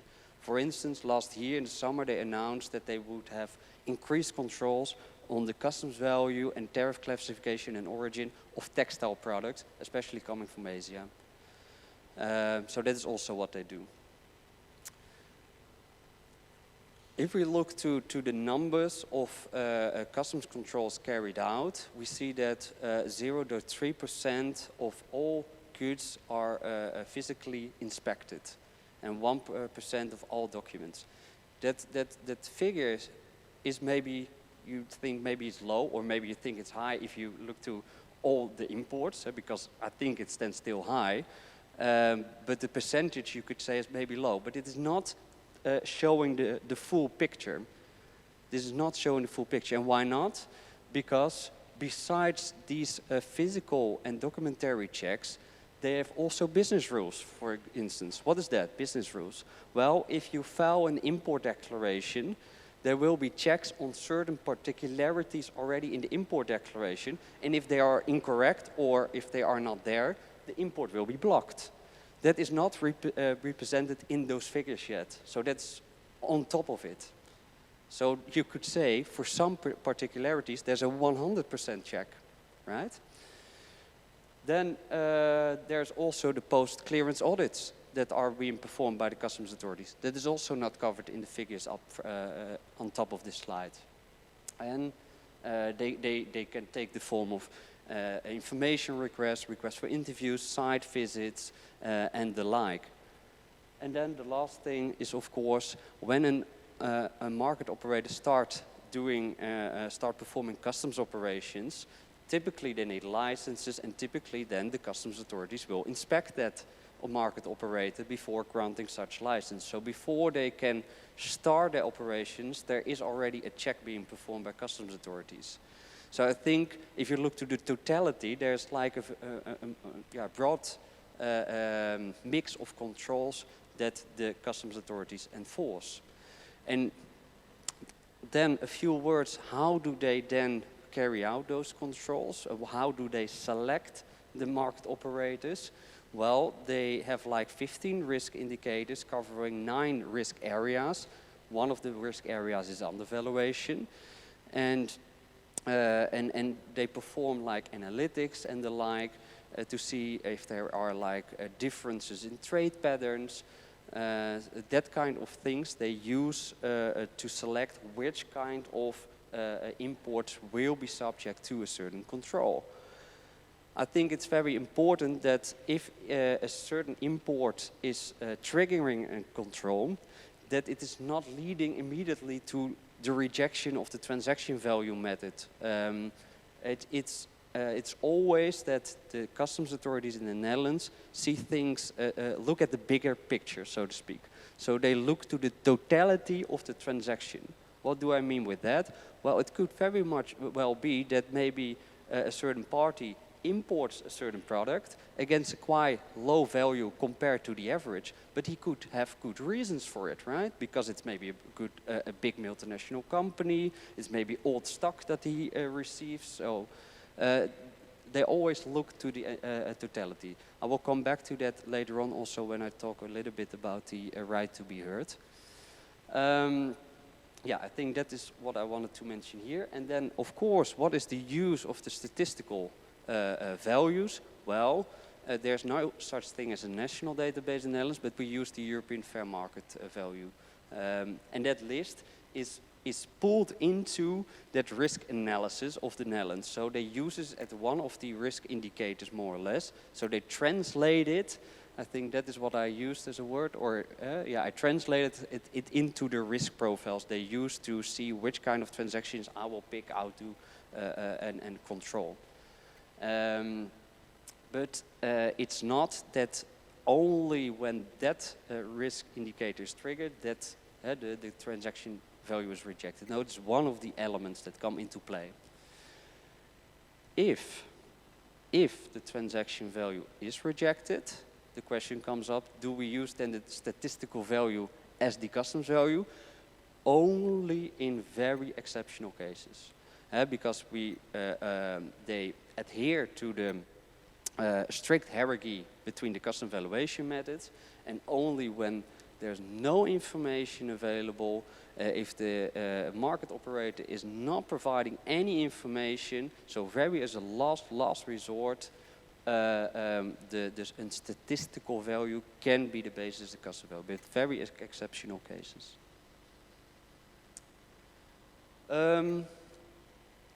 Well, if a customs value drops below a certain level, that can be a reason to adjust the transaction value method or reject it and come up with a different customs value. Other reasons for doubts can be, for instance, is there really a sale occurring? If there is like a foreign manufacturing selling its goods to a mailbox, is then really financial risk transferred to that other party? Or is it just like a transfer of own goods?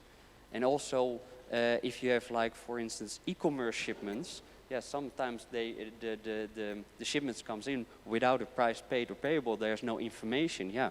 How are you going to then value those goods? That is a reason to have doubts, obviously. And also when there is no data available about certain price elements, which we have in Article 71, so royalties, assist, transport cost. If those are lacking, that can also be a reason to have doubts and ask further questions. But then the question is, okay, there are doubts. How am I, as an importer, going to resolve those doubts? And then we have obviously that famous court case, of infamous court case maybe, Euro 2004, where the European Court of Justice more or less said, well, if there's like doubts about a declared value because a value drops below a certain statistical value, that is sufficient to reject the transaction value, although you provided information and there's no doubts about the documentation. The Dutch customs officers that I interviewed said, well, in most cases, there can be, of course, always exceptions, but in most cases it should be sufficient if you provide an invoice, what else, proof of payment and access to the financial accounts. If you hand that over, that should be sufficient. Yeah, bank account, yeah. If that's not sufficient, because they doubt the validity of those documents, and eventually they're going to reject the transaction value method, I already stressed that they adhere, of course, to the hierarchy between the methods. But what we see in practice is that a lot of times the identical and similar goods, the transaction value of those, cannot be identified. So what we see most often, that is when the transaction value is rejected, we see that the deducted value method is most often used.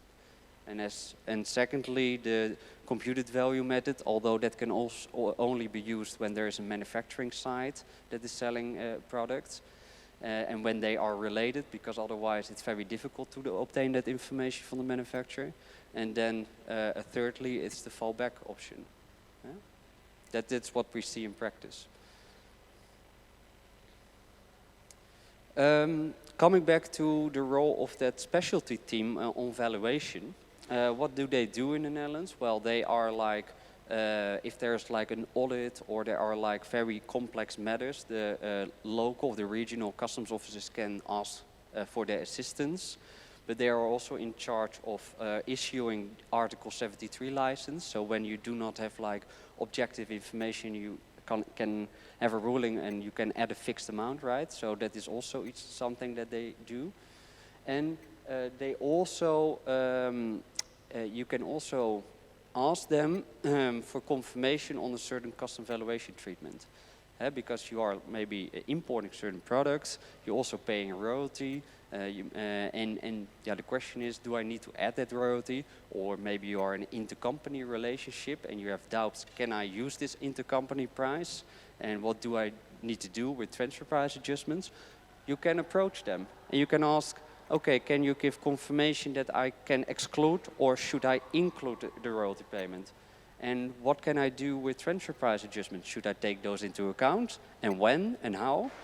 Those kind of arrangements can be laid down in a kind of what we call a working arrangement, which is addressed to the importer itself. It's not publicly available, but because it is really a working arrangement between the specialty team and that particular importer. And you also get a reference number, which you need. You are required to include that in your import declaration. So they can check whether you're really following that agreement that you have in place with them. Yeah. No, sure. They are in a way legally, yeah, they are like working arrangement. They lack a legal basis, so to speak. But if you do not follow those arrangements and do not include that reference number into your import declaration, yeah, and they are going to start an audit, yeah, then they will definitely say, okay, you did not follow more or less our instructions. So, so you have like upfront approval, or you know what their position will be. That is how you can see it. But legally binding is not really, because legally binding can only be the things that are in the UCC, right? So that's the difficulty. But at least it secures your position in a way. Let's put it that way.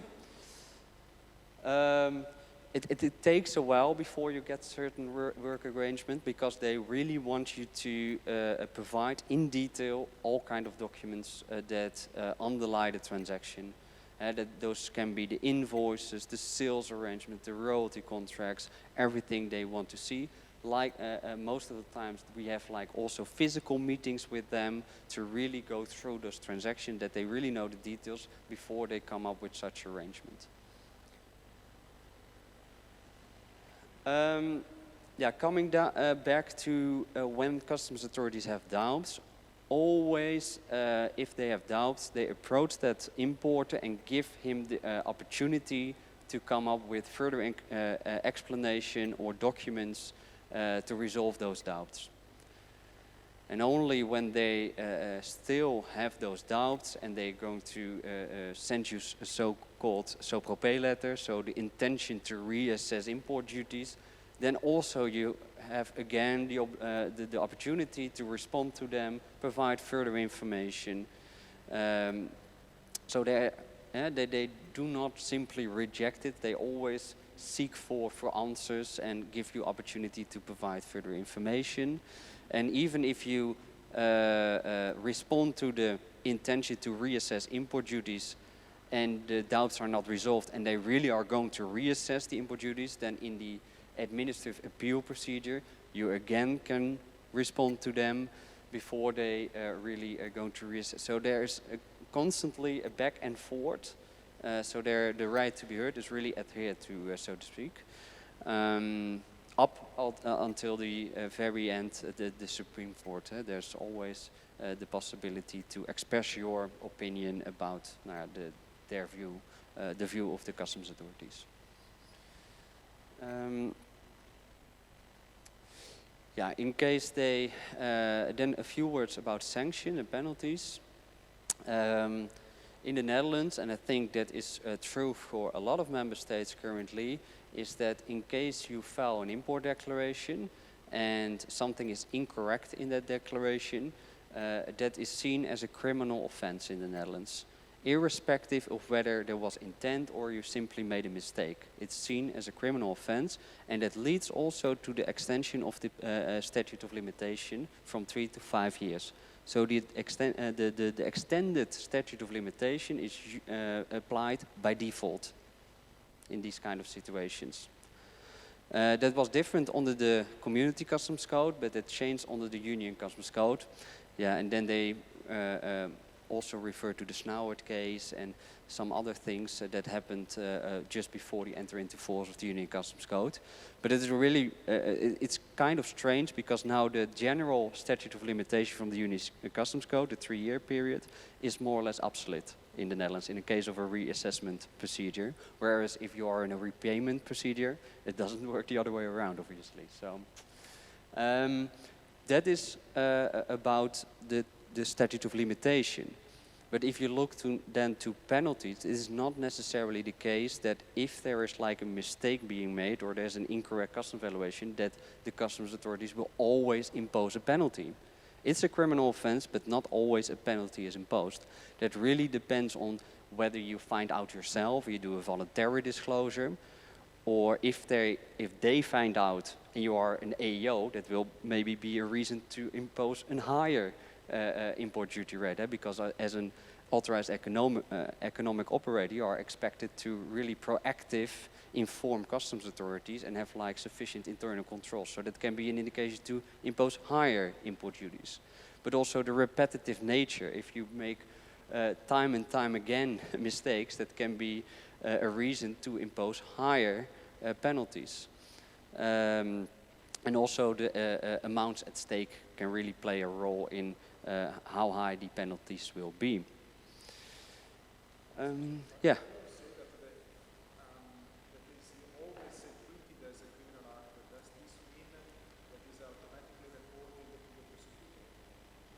This is a good question.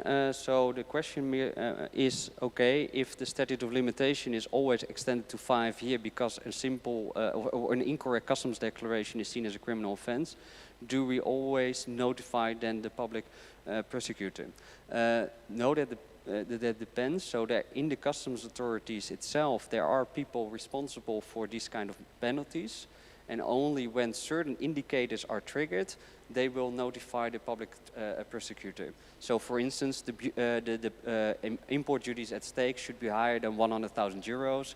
But also, if it's repetitive, then there's it depends on various indicators. But it's not necessarily the case. Sorry. Yeah, the more serious infringements, they are reported, and they have there's like certain guidelines out there, and for those interested, that will be in my report. And there you see which kind of indicators they use to decide whether they will indeed inform the public prosecutor. And when they inform the public prosecutor, it's not necessarily that they bring it to a criminal court. They can also look at it and say, okay, we make the decision to not bring it to court, or we bring it to court. But that is how, more or less in short, how that works.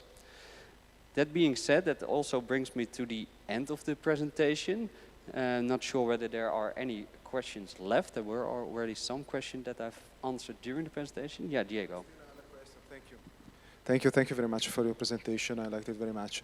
And I was just a bit intrigued by the initial statement concerning the cooperation between customs authorities and the revenue side. And well, as you know, in Olaf, while we tackle while tackling undervaluation fraud, we have noticed that if you want to be a real successful fraudster, you have not only to, you don't need only to evade customs, but you have also to evade VAT. Successful fraudster is someone who is evading also VAT. So for us, what we have seen that is cooperation between customs and revenue, especially VAT authorities, is really key to counter fraud.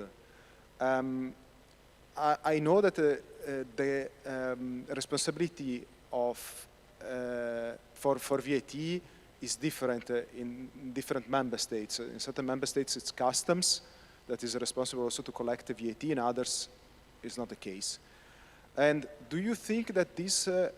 So, I mean, for an anti-fraud perspective, I think that is very important to avoid silos between customs and VAT. I mean, an anti-fraud perspective is a holistic approach. You cannot have on one side, you know, customs, on the other side VAT. Actually, the fraud we have seen also in our practical experience is very much linked.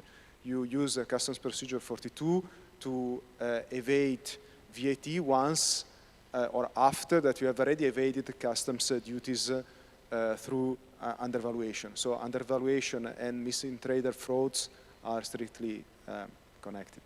So why do you think that there is, I think that there was a similar remark also in the Spanish presentation before about the link between VAT and customs and the way how the customs administration talks to the VAT administration.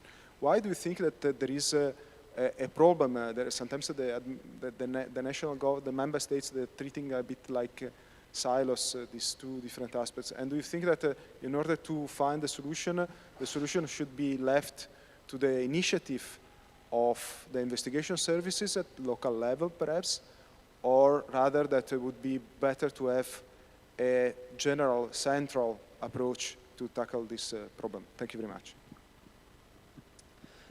Thanks, Diego. I think what is important to stress, and you already touched base on that during your elaborations, is that in the Netherlands, levying import VAT is the task of the customs authorities. So in a way, if they carry out their controls, it's already sitting at the same authorities, right? I think what I meant with that there is no such alignment is more on the field of intercompany relationships, where you have like the discussion, okay, is there an arm's length remuneration from a transfer pricing perspective, and is there a price that is not influenced by the relationship? There you see that there is experience changed by people with a proper background sitting in the valuation specialty team and in the transfer price team, people with a custom valuation background, but they can cooperate. There's no there's a disconnect in a way that they do not have frequent meetings, but they can pick up the phone or they can send emails to each other. But I think if we come back to controls, for VAT, it is part of the obligation of the customs authorities to levy those at import. The procedure 42 is hardly used in the Netherlands because we have a postponed accounting system. So that is hardly used. Yeah, and the question whether or not to come to an EU-wide approach or a national approach still, yeah, that's a very tricky one, whether we can accomplish that. I think, and that is also coming back to one of the earlier slides that I have, I think we see within the EU that the customs controls are carried out very differently sometimes between member states. I think in the Netherlands we really choose to use analytics and a trusted trade scheme, etc., to really be very effective and efficient without using too much resources. Also, if you look to how many customs officers there are deployed in the EU, there are like 90,000. So you would expect, if you look to the import transactions in the Netherlands, that the majority, or not the majority, but a lot of people of them will be working in the Netherlands, but it's not the case. We have one of the smallest customs authorities, and I think we still are quite successful by using that mix of controls that I showed on one of the previous slides. That is the totality of all the customs controls that makes that I think we do a good job, and it can always be better. And to safeguard the own resources that we have to contribute to the EU budget. Okay. Oh yeah, Santiago. Thank you. I want to make sure first, I understood that what you call working arrangements are confidential. Okay, in the wider area of taxation, the equivalent would be tax rulings, and Taxud had to force member states to disclose tax rulings because they found that tax rulings could be abused in order to provide a state aid.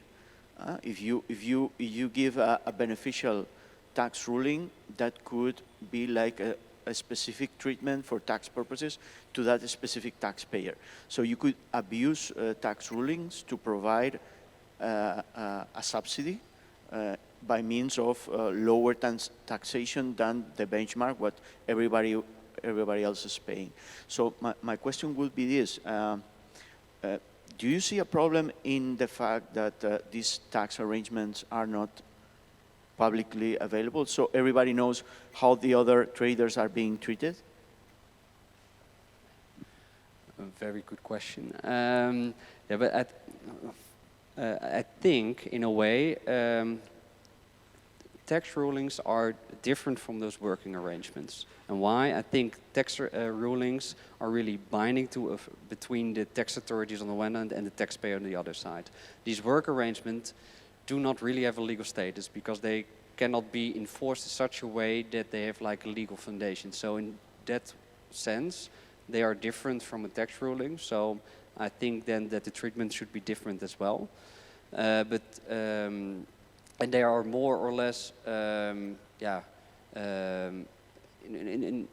let's say, showing. It's kind of a dialogue between customs authorities on the one hand and importers on the other hand, which are laid down then on paper. So the characteristics are a bit different. So maybe the treatment as well. But I think what is key here is that the EU itself decided to not have a binding evaluation information. So I think there the problem lies. And there you see that maybe now member states are coming up with pragmatic solutions to still help importers smoothly import the goods, contributing to the economic prosperity of the EU.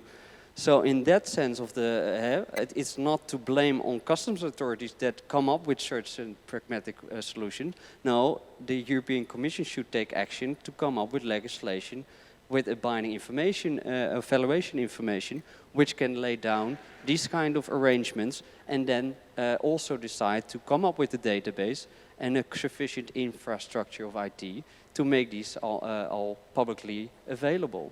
I think that is where we should be heading to. And of course, I see the discussions and whether we have to make it public, etc. But I think we should be a step. We should take a step further and say, okay, but that is not really the problem. No, the problem is that EU law is still lacking at that side. Well, there is from an international position, the WCO, a really strong message in the trade agreement to the Kyoto Convention that member states should come up with like valuation rulings. So I think there we should focus on. Yeah? Thanks a lot.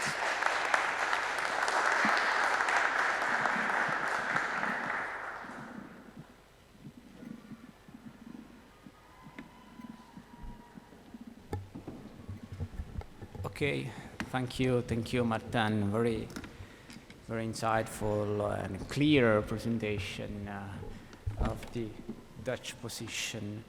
What else?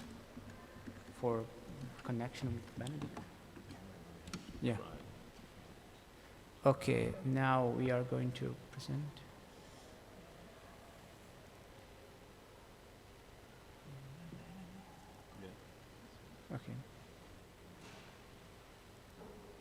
Okay. Okay, here we are. And again, it is my big honor to have here all of the colleagues, Santiago, Jorge, Martin, and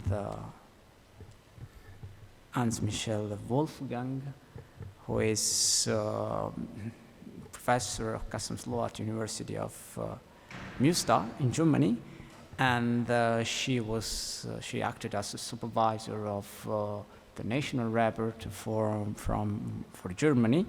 Benedikt Wemmer unfortunately cannot join physically us.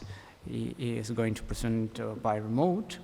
But first, I would give the floor to, it's my pleasure to give the floor to Hans-Michel Wolfgang.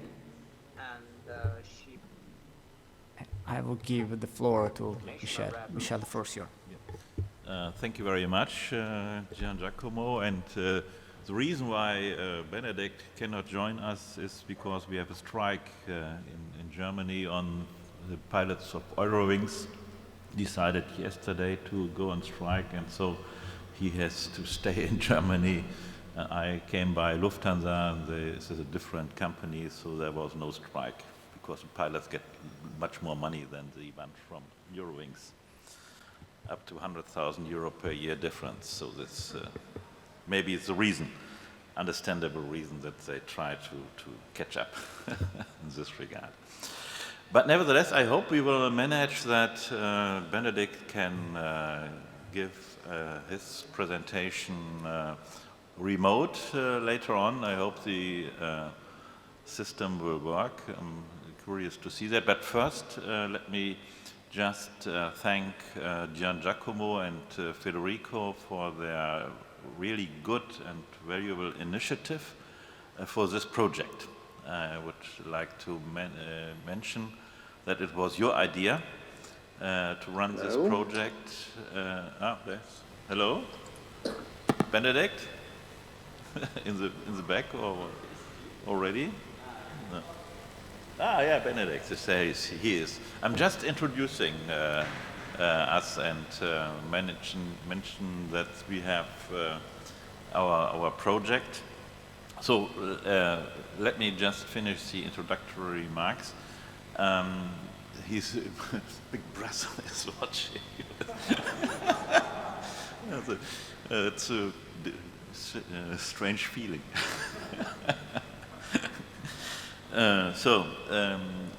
Again, and I would like to thank the University of Bologna for supporting the initiative. And I think this is a very good starting point in the University of Bologna to become the leading university in Italy for customs law. I would hope so, and I will hope that we will have the chance maybe for more projects, joint projects with other academics from the European Union. And I would like to thank also the colleagues from Spain, Netherlands and Italy for this fruitful work and fruitful cooperation we had during the last year.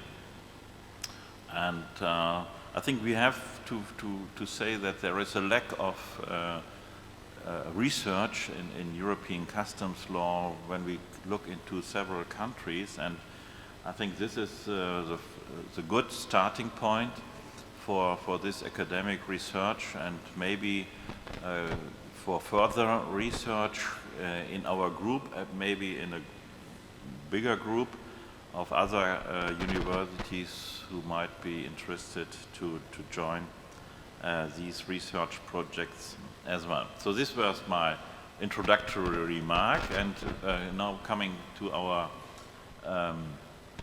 report. We have a divided report because of current situation in Germany regarding one new decision of the Federal Fiscal Court in Germany. The Hamamatsu case we have a new finding there since last week, and so we had already talked about this case during all our seminars, and I think it is interesting to hear now the... Hello, can you hear me? Yes, more than loud. Definitely. Okay. But I think Benedict wants now to start with his report. and then afterwards, after his report, then I will continue with some remarks regarding the Hamamatsu case. Okay, I think it's interesting to hear.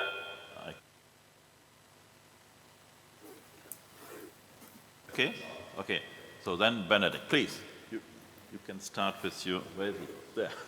Okay, with your presentation.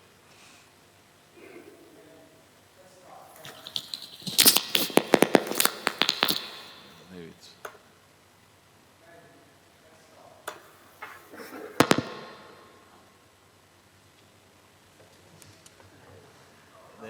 It's on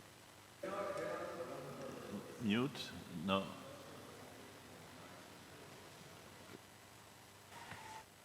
Benedict, we can't hear you. Can you hear us? No.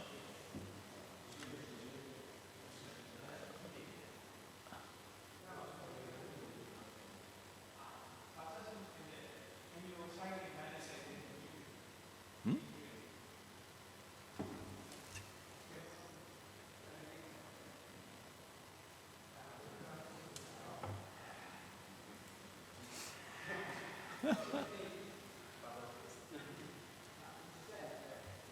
Huh?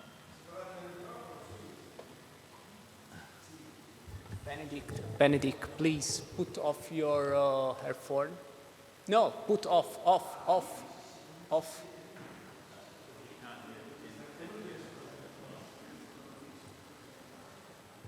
Can you hear us, Benedict?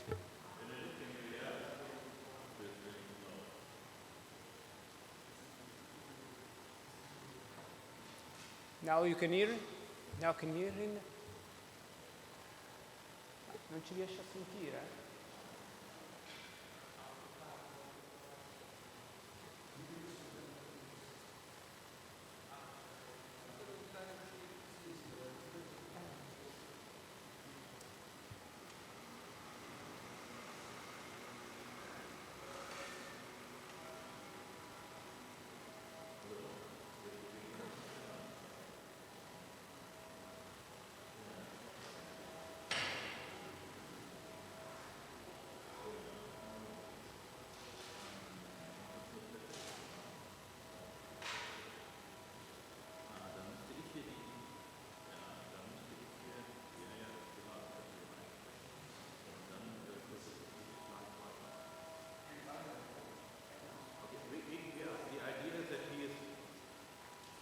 About the phone, and I will continue with the slides. No? Okay.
We had some technical problems with the connection and presentations from Germany, and so in order to stay in line with the agenda, we may now anticipate the Italian report.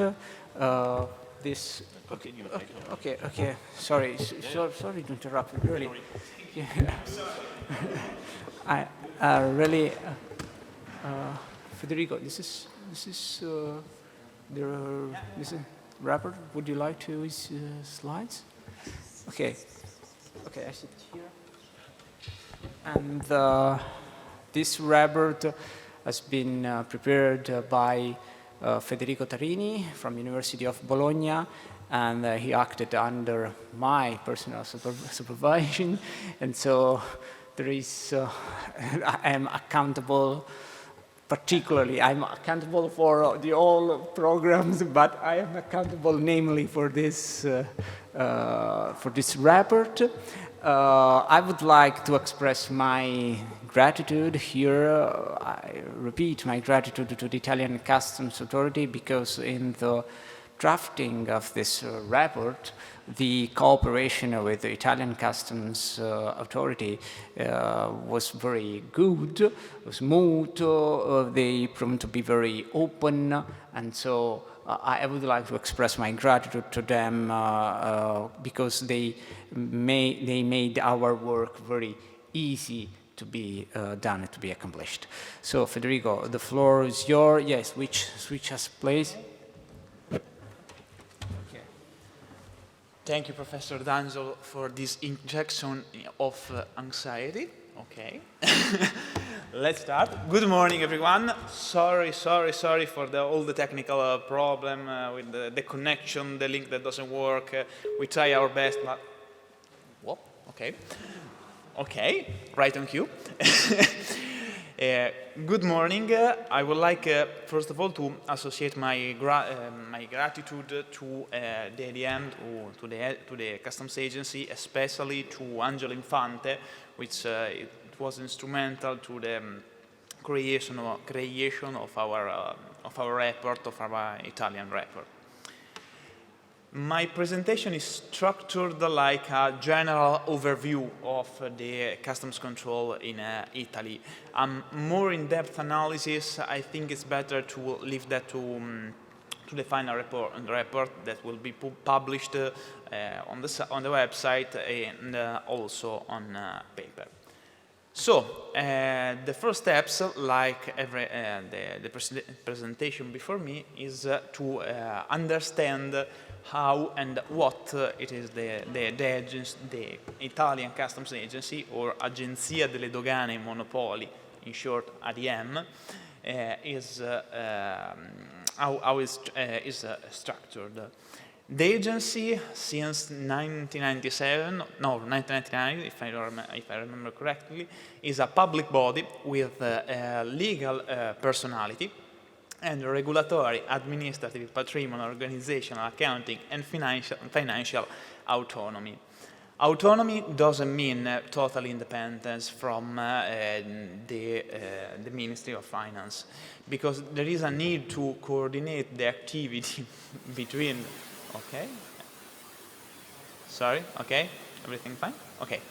There is a need to coordinate the activity between the Minister of Finance and the agency, which is done using two documents: the Act of Guidance for the Achievement of Fiscal Policy Objective and the Agency Ministry of Economic and Finance, in short, MEF Convention.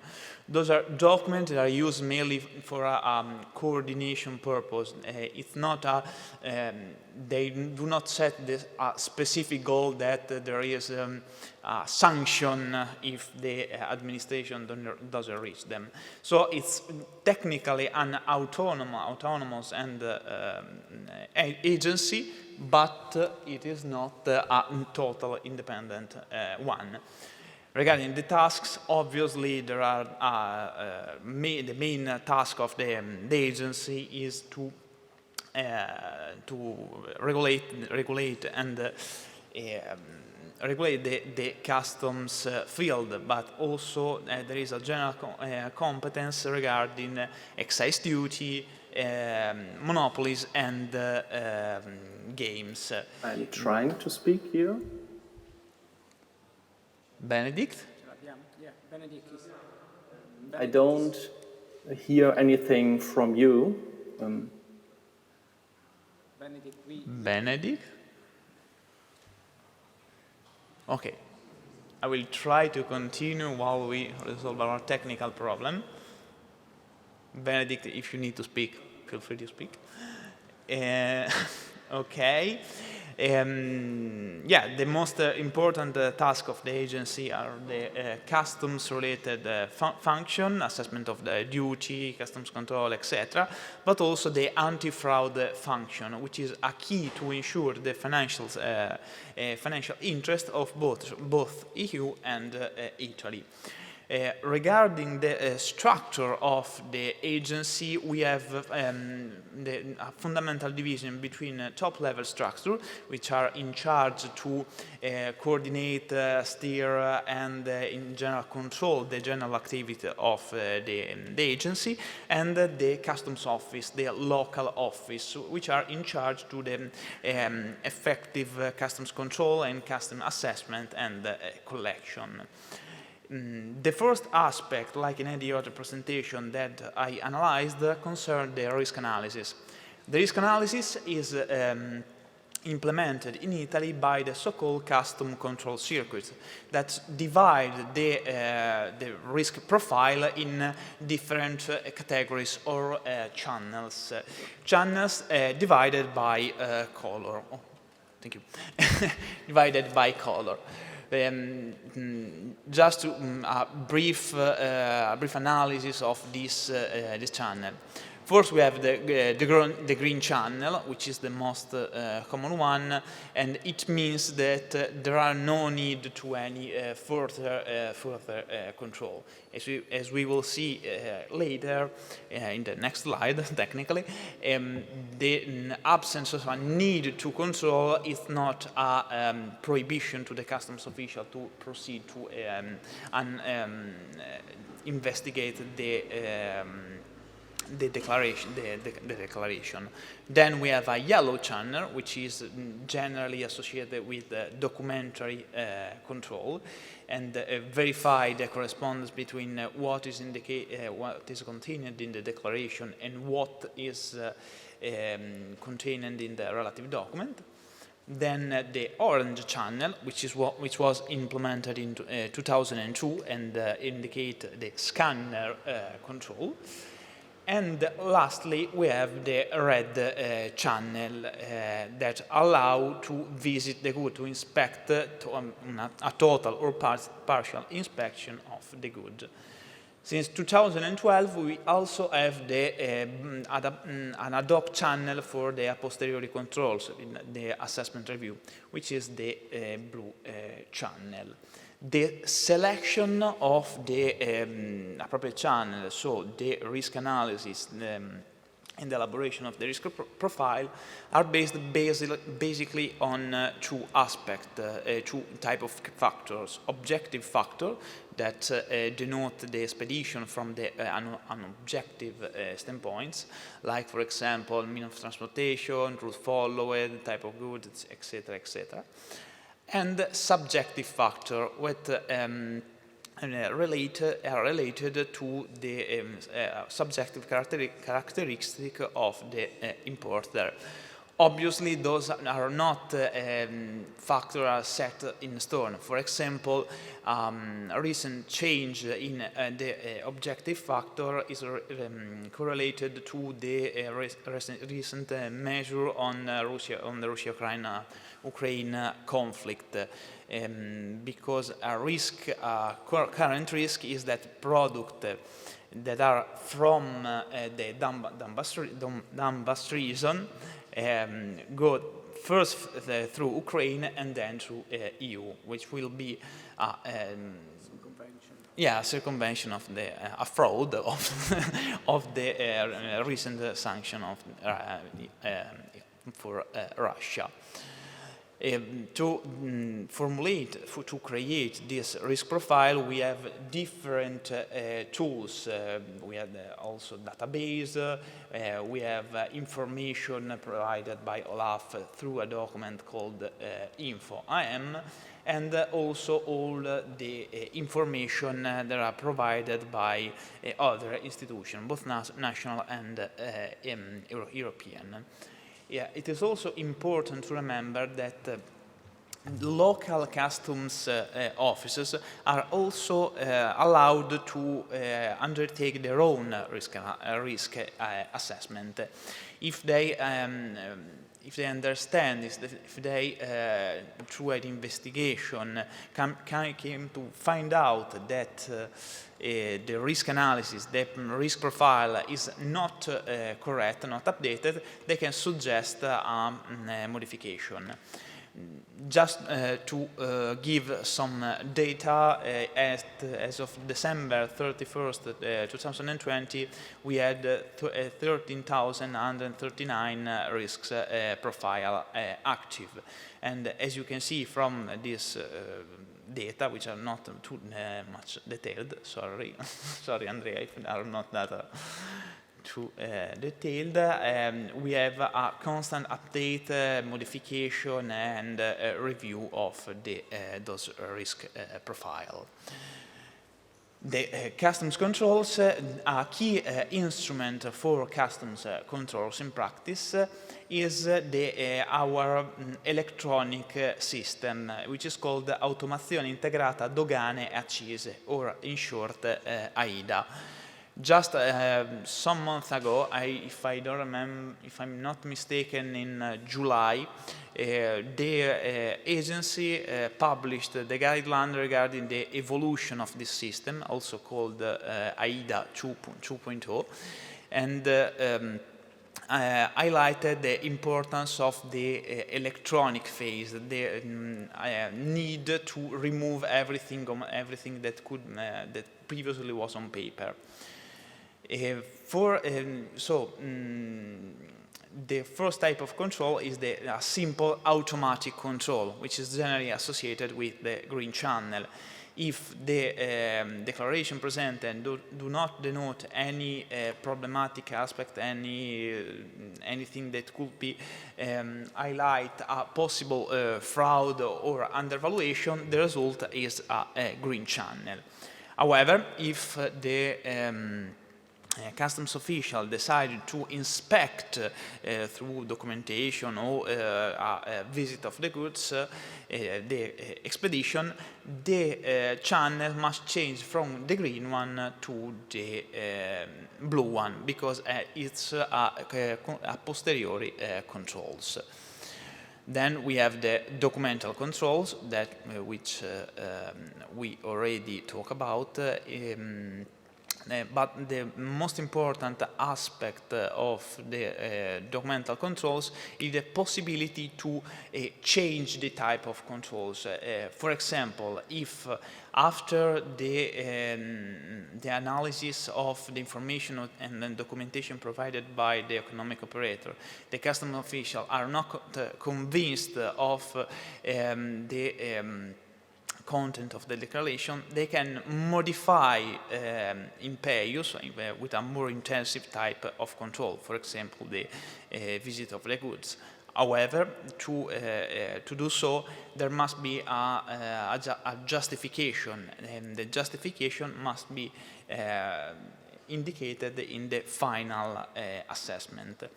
Also, regarding the documental controls, is also important the so-called electronic dossier, which is a shared folder, I use this term loosely, a shared folder between the customs agency and the economic operator that allow a rapid exchange of documentation and information between the customs agency and the economic operator.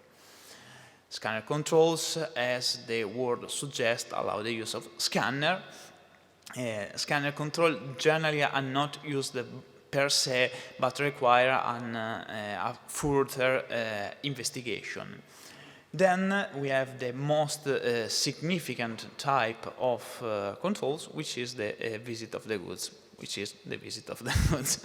and that are also done by the use of chemical laboratories and chemical analysis. On this regard, it's important to understand that the chemical laboratories generally are not external laboratories, but laboratories from the ADM. Last but not least, we have the blue channel, which is the assessment review, the controlli a posteriori after the clearance of the declaration. Also, I like to highlight that when the customs official when the system, more than the customs official, when the system indicates the risk profile, and so there is a need to proceed to a specific control, the customs official know what is the aspect that denote the risk. For example, if there is a problem with origin, the customs official know that the problem with the declaration concerns the origin aspect. However, this is not a limitation. There is not a prohibition for the customs official to control the other aspect. It's simply to focus the control and make them faster, basically, in accordance to what is the general idea of the UCC. If we want to look at some data, the majority of the controls are the documental controls, especially in the field of textile and in the field of fashion. The visit of goods are in order of the 18/19%. But from 2008 to 2020, there was a significant increase of the use of the scanner of control. The reason probably it's because the technology evolved and it's more easy. It's easier to use. The control can be divided in control in line or control in linea, and assessment review or controlli a posteriori persist. There are two steps. There is a two-steps approach. The first step is to verify if there are previous investigation. As we said before, if there are previous investigation on the same operator, on the same type of good, is it logical to assume that the same reason that justified the undervaluation, I use this term loosely again, in the previous case justified the undervaluation in the case at hand.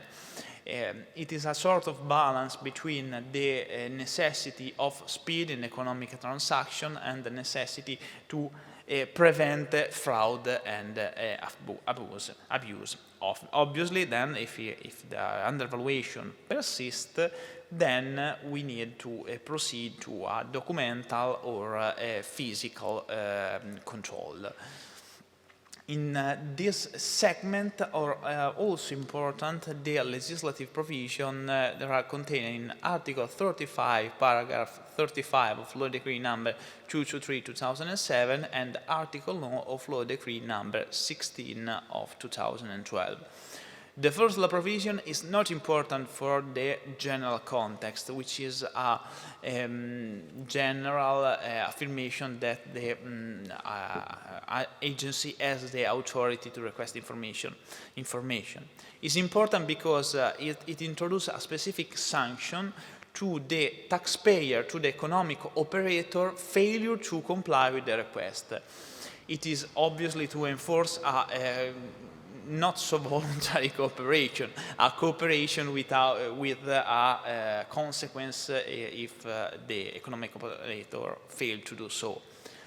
Also, it's very important, Article 9 of Law Decree number 16 of 2012, which allow the customs official and the custom authority in general to request information from credit institution, Poste Italiane, and all entities that carry out financial interest.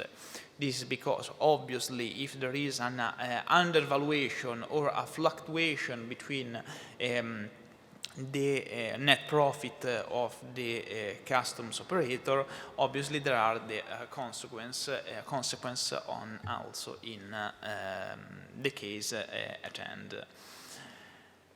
Then let's go to assessment review. The assessment review can use like the same type of control, the line control or control in linea, but also can use the audit with access, which is access. They allow the access of the headquarters of the operator, and if they are present, the inspection of the goods, but also the post-clearance audit. The benefit of the second type of tool is that allow for a 360-degree understanding of the organization and how the economic operator works in general, and not only regard of the specific operation that are analyzed. This is analyzed. Now, regarding the relationship between the two tax authorities, the two main tax authorities of our legislative system. In Italy, we have fundamental distinction between the revenue agency, o Agenzia delle Entrate, and customs agency, Agenzia delle Dogane e Monopoli, with a limited competence regarding tax profile to local municipalities, but it's not of interest in right now. There is not a clear provision that obliges the two to cooperate, but it's necessary to coordinate the activity between the two authorities.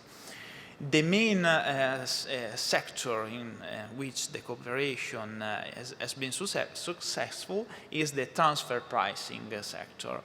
I will be very, very, very fast here because we already analyzed this in depth in the Palestinian seminar, a little bit in the Rotterdam one, and the paper that will be published very soon. So I will be very fast.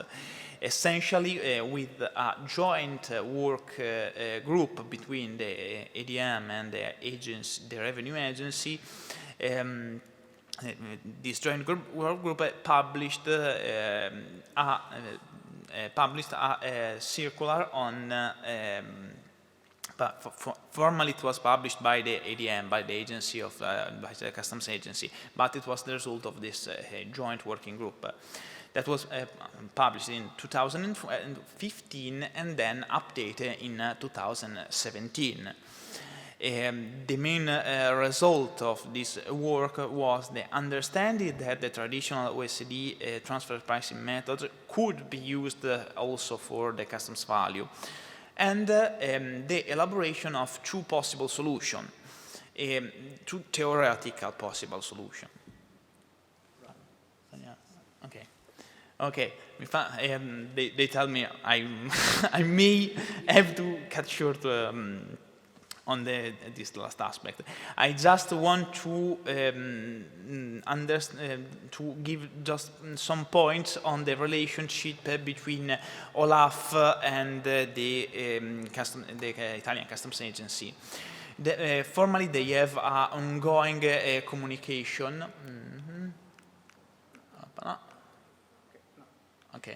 Okay, sorry.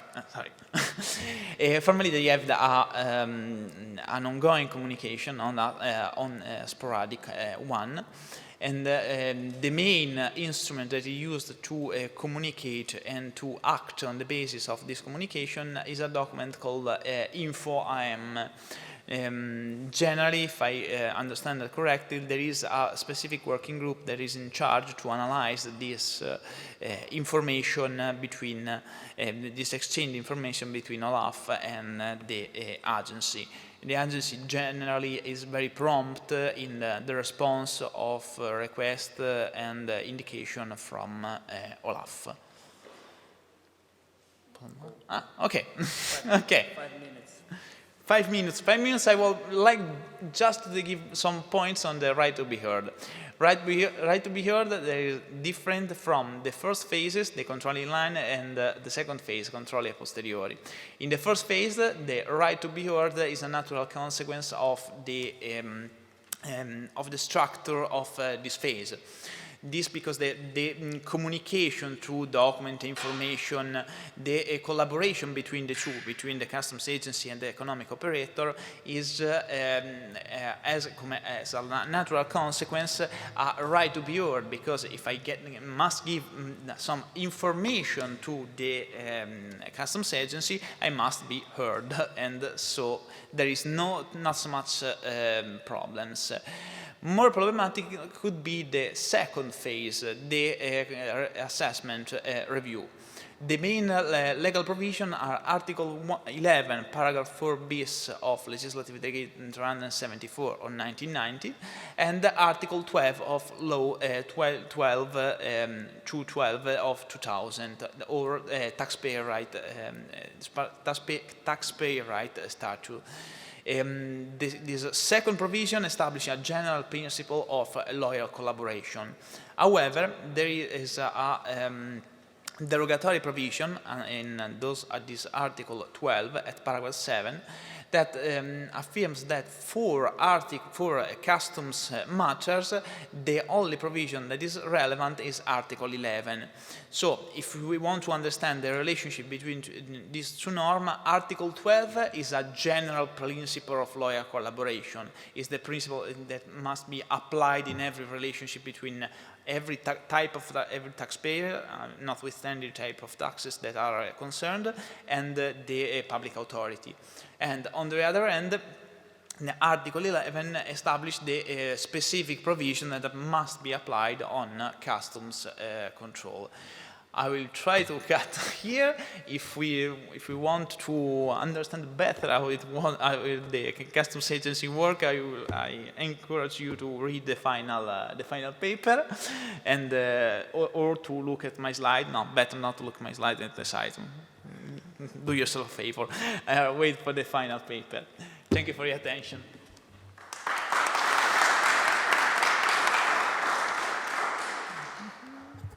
Thank you, Federico. And sorry for interrupting and forced you to cut, but we are running out of time. And now I think they solved the technical problems. Anyhow, we have the complete report to be published, so we have information to be shared. Do they solved? I hope so. Hope so. We will see. Hope We will see. Hope so. If Federico. Okay.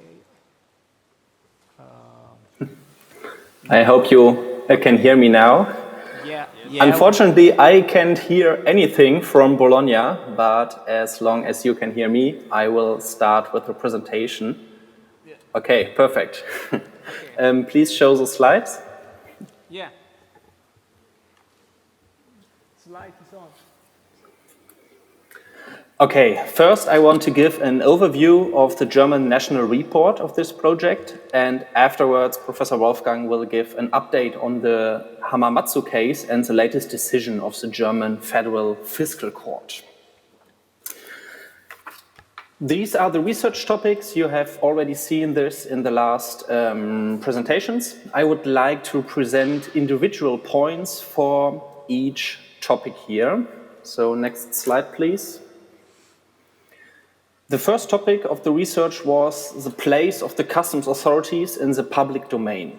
And the customs administration in Germany has its own administrative structure and is completely independent of the tax authorities. In the customs administration in Germany works around 46,000 customs officers, but only about 25% of them work in the field of customs law. This is maybe a little bit unusual. The reason for this is that the customs administration has a lot of different tasks besides the classic customs law. For example, the enforcement of outstanding claims of the Federal Republic of Germany or the administration of the motor vehicle tax. There are 3 levels of the German customs authorities. The first and the highest level is the General Customs Directorate. This is a central authority and they handle the basic questions and issues all about the customs law. For example, the Customs Criminological Office is one part of this central authorities. On the second level, the local level, there are 41 main customs officers, and they are responsible for granting permits and audits, for especially subsequent controls, the whole post-clearance audits. And also there are 8 local customs investigation officers responsible for investigating criminal offenses and fines. On the third level, there are 247 customs officers, and they are responsible for the customs clearance and the checking of goods, so the daily customs handling. Next slide, please. I want to mention here a special feature in the German administration. Like in the Netherlands, there is a special unit for all questions about customs value, the Federal Office of Customs Value, based in Cologne. 10 customs officers are currently working there, and they support all the other customs authorities on every customs value issue, especially with demanding topics, for example, the determination of surcharge rates according to Article 73 of the Union's Customs Code, or, for example, the calculation of license fees. In my opinion, this could be best practice for other member states because this specialized unit ensures that even demanding customs value problems are adequately solved. It creates a national standard without local deviations. Next slide, please. The second topic was the risk analysis, customs controls and tools. The customs controls are carried out by the local customs authorities. That includes goods inspections, document checks, the request for proof of payment, etc. So this is a work for the 247 local customs officers. According to Article 46 of the Union's Customs Code, customs controls should be based primarily on risk analysis. And this risk analysis is carried out centrally by the Customs Criminological Office. You may remember this is part of the highest level, the General Customs Directorate. And there's a special risk management department. Next slide, please. The process of the risk analysis can be described in 5 steps. The first step is a collection of information. Therefore, the customs officers check various national and European databases and use this for their risk analysis. Most important here are the data from the national customs system, Atlas. In the second step, they process these information. This means a lot of manual analysis by customs officers. They look for anomalies. There are some automatic processes, but in my opinion, there's room for improvement here because, for example, they don't use new technologies like blockchain or AI, and so far nothing is planned here. But this could be a point for improvement. The third step is the evaluation. They do a classification of the risks, taking into account the burden of the economic operators and also the burden of the local customs offices. Step 4, they have to communicate the risk. They create a risk profile, and this is displayed in the national customs system in Atlas. So every customs officers will be informed about the individual risk here. The last step is an overall assessment of the risk profile. That means the effectiveness is checked after 6 months at latest, often earlier. And this could lead to a change or a deactivation of a risk profile here. Okay, next slide, please. The connection with the other tax departments and OLAF or the European level was also a topic in this research project. And the cooperation with the German tax authorities needs improvement. There are joint training courses and leaflets on cooperation, but overall, there's no close cooperation between the customs authorities in Germany and the tax authorities in Germany. For example, in the area of transfer pricing, there's an insufficient coordination with tax authorities. There's no direct exchange of information, only on request. And this is quite critical, in my opinion. It may be surprising, but things are going better at the European level. Exchange with the other European customs offices or OLAF is quite good, and it works mainly with the existing European databases like AFIS or the Risk Information Form.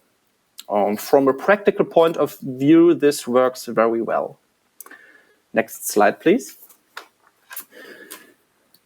The adjustment of the customs value. Unfortunately, the German customs administration does not yet collect statistics on how often customs values are adjusted. This is problematic in my opinion. The cause lies in the decentralized processing of the 41 main customs offices all around Germany. More than 90% of all customs declaration in Germany use the transaction value method in according to Article 70 of the Union's Customs Code. Of particular importance when adjusting the customs value are so-called average prices. We already heard it in the presentation before. And this average prices can or will use in Germany for two different things. The first one is the average price can be used to unmask unusual low customs value. But a cheap price is not enough to reject the transaction value. This old principle was most recently confirmed by the European Court of Justice with the Lifosa decision. But a reasonable doubt is raised in the case of unusual cheap price. And this means more customs controls will follow, especially the proof of payment will be an interesting control method here. On the other hand, when determining customs values in accordance with Article 74 of the Union Customs Code, average prices can be used by the customs authorities as last resort for objective estimates as part of the fallback method. This is common in Germany if the economic operator does not provide any information, and the German case law also confirm this handling. But remember, only as a last resort and not because it's easier than prove every other method. Only as a last resort for the objective estimate, they can use this average prices here. Next slide, please. The right to be heard. The German customs administration take this very seriously, so there is hardly any problems in this respect. The German customs administration generally grants the opportunity to comment on the facts of the case before an adverse measure is taken. For example, the customs officers are required to grant the right to be heard in various binding administrative instructions. These are not German laws. However, these regulations are still binding for the customs officials. Next slide, please. We examine the sanction system too, and the biggest problem here is probably known. There's no European standardization.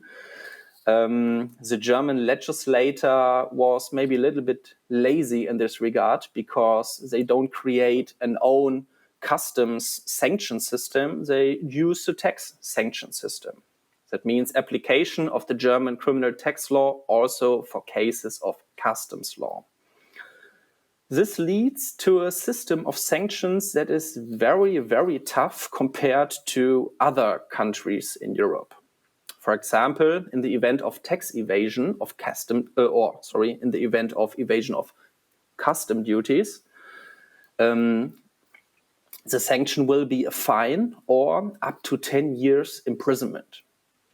If the amount is more than 50,000 euros, and this is often in the business area, the only option is imprisonment. But the criminal liability requires intentional action. Negligence, in particular work errors or mistakes, is not insufficient. Next slide, please. The reckless evasion, on the other hand, the reckless evasion of import duties will be punished as an administrative offense.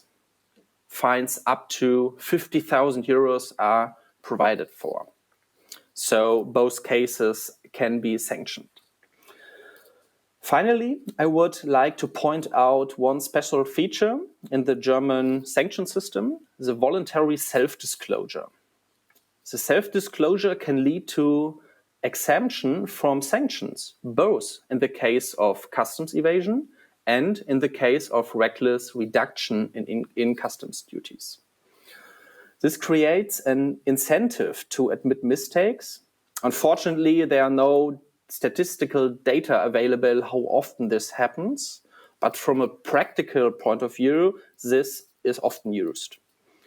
This could also be a best practice maybe for other member states because it corresponds with the idea of the authorized economic operator and this whole idea of self-regulation and self-control. Okay, this was my very short overview. I hand over to Professor Wolfgang. Thank you.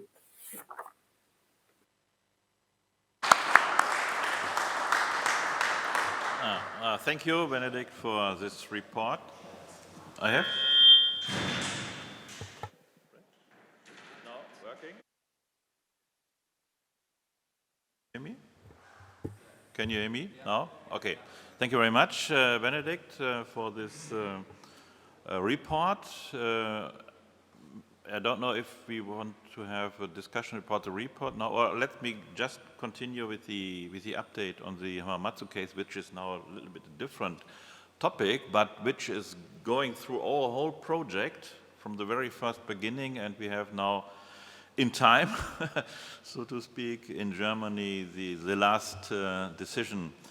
Let me have a short recap on the Hamamatsu case. It's a company based in Germany, but it's part of a global group from Japan, and there was in 2009 a so-called advanced pricing agreement between the German and the Japanese tax authorities agreed, so which is the APAs, which is very well known in the transfer pricing system. And then on this basis, the company imported in the years 2009 to 2010 more than 1,000 consignments from the Japanese group parent company. And the interesting point is that as customs values, Hamamatsu declared the prices invoiced to it by the group parent company during the year according to the transfer price agreement.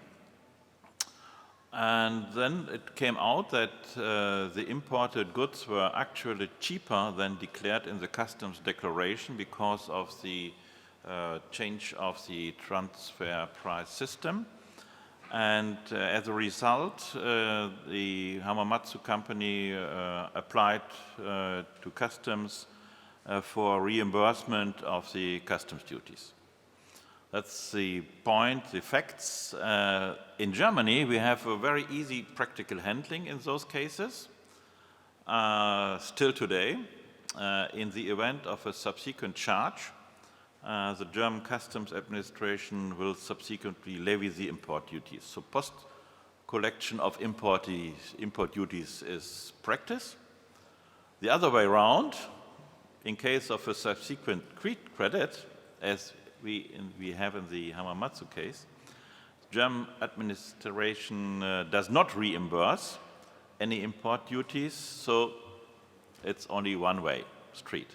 And that was not sufficient for Hamamatsu. They went to court after several years of discussion with German Customs. In 2016, first case, first finding, then went to Luxembourg, preliminary ruling 2017, back to Munich Finance Court in 2018, and now, just 1 week ago, the German Federal Fiscal Court published the decision, the last decision in Germany. And what was the situation as we had? We have in 2018, 17 already, was the ECG decision. And in the ECC decision, there was laid down that Article 28 to 31, so all customs methods do not allow an agreed customs value, transaction value, which consists partly of an initial invoiced and declared amount and partly of a flat rate adjustment after the end of the accounting period, without being able to say whether at the end of the accounting period this adjustment will be made up or down. So that means it was concluded or considered to include subsequent adjustment using the fallback method, but of course the Munich Finance Court saw no possibility after this ECG decision, and therefore the lawsuit was dismissed, and Hamamatsu therefore filed an appeal against this to the Federal Court in Munich. This decision is now out, and the decision is that no inclusion of subsequent price adjustment using the fallback method according to Article 31 of the the cases from the old law, but can be transferred to the new law, is possible. The point is that German customs or the German court says that at the time the customs declaration is accepted, it is not certain whether a correction will have to be made at all at the end of the accounting period, and whether a possible correction will have to be made upwards or downwards. As a result, and that's critical, the value of the goods still to be determined at the time the customs declaration is accepted is not quantifiable.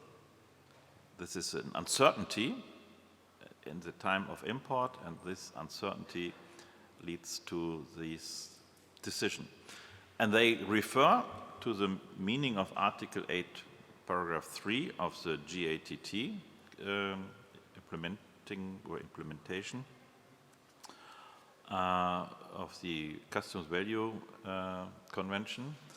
And we can talk about this, maybe if that is a right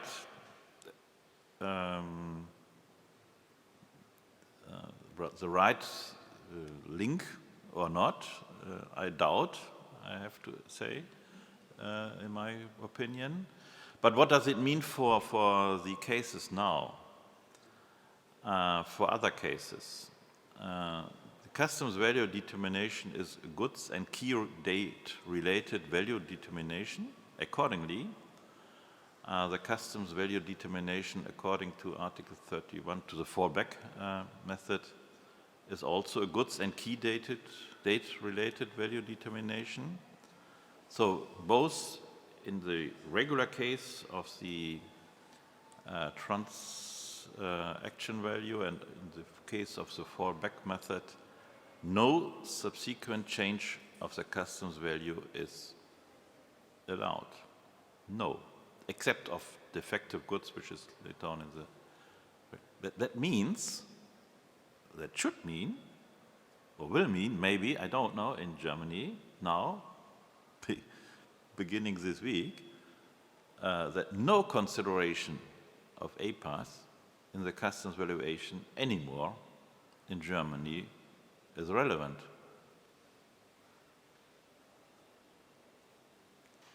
That's the point. And all these ideas about APAS and the transfer pricing and the customs value, and both together, according to this decision, is at an end, in Germany at least. We have two different systems. We have the customs value system and we have the tax system, and they don't have anything to do with each other. Personally, I doubt that this is the right way, but this is now laid down in this decision of the highest German tax court.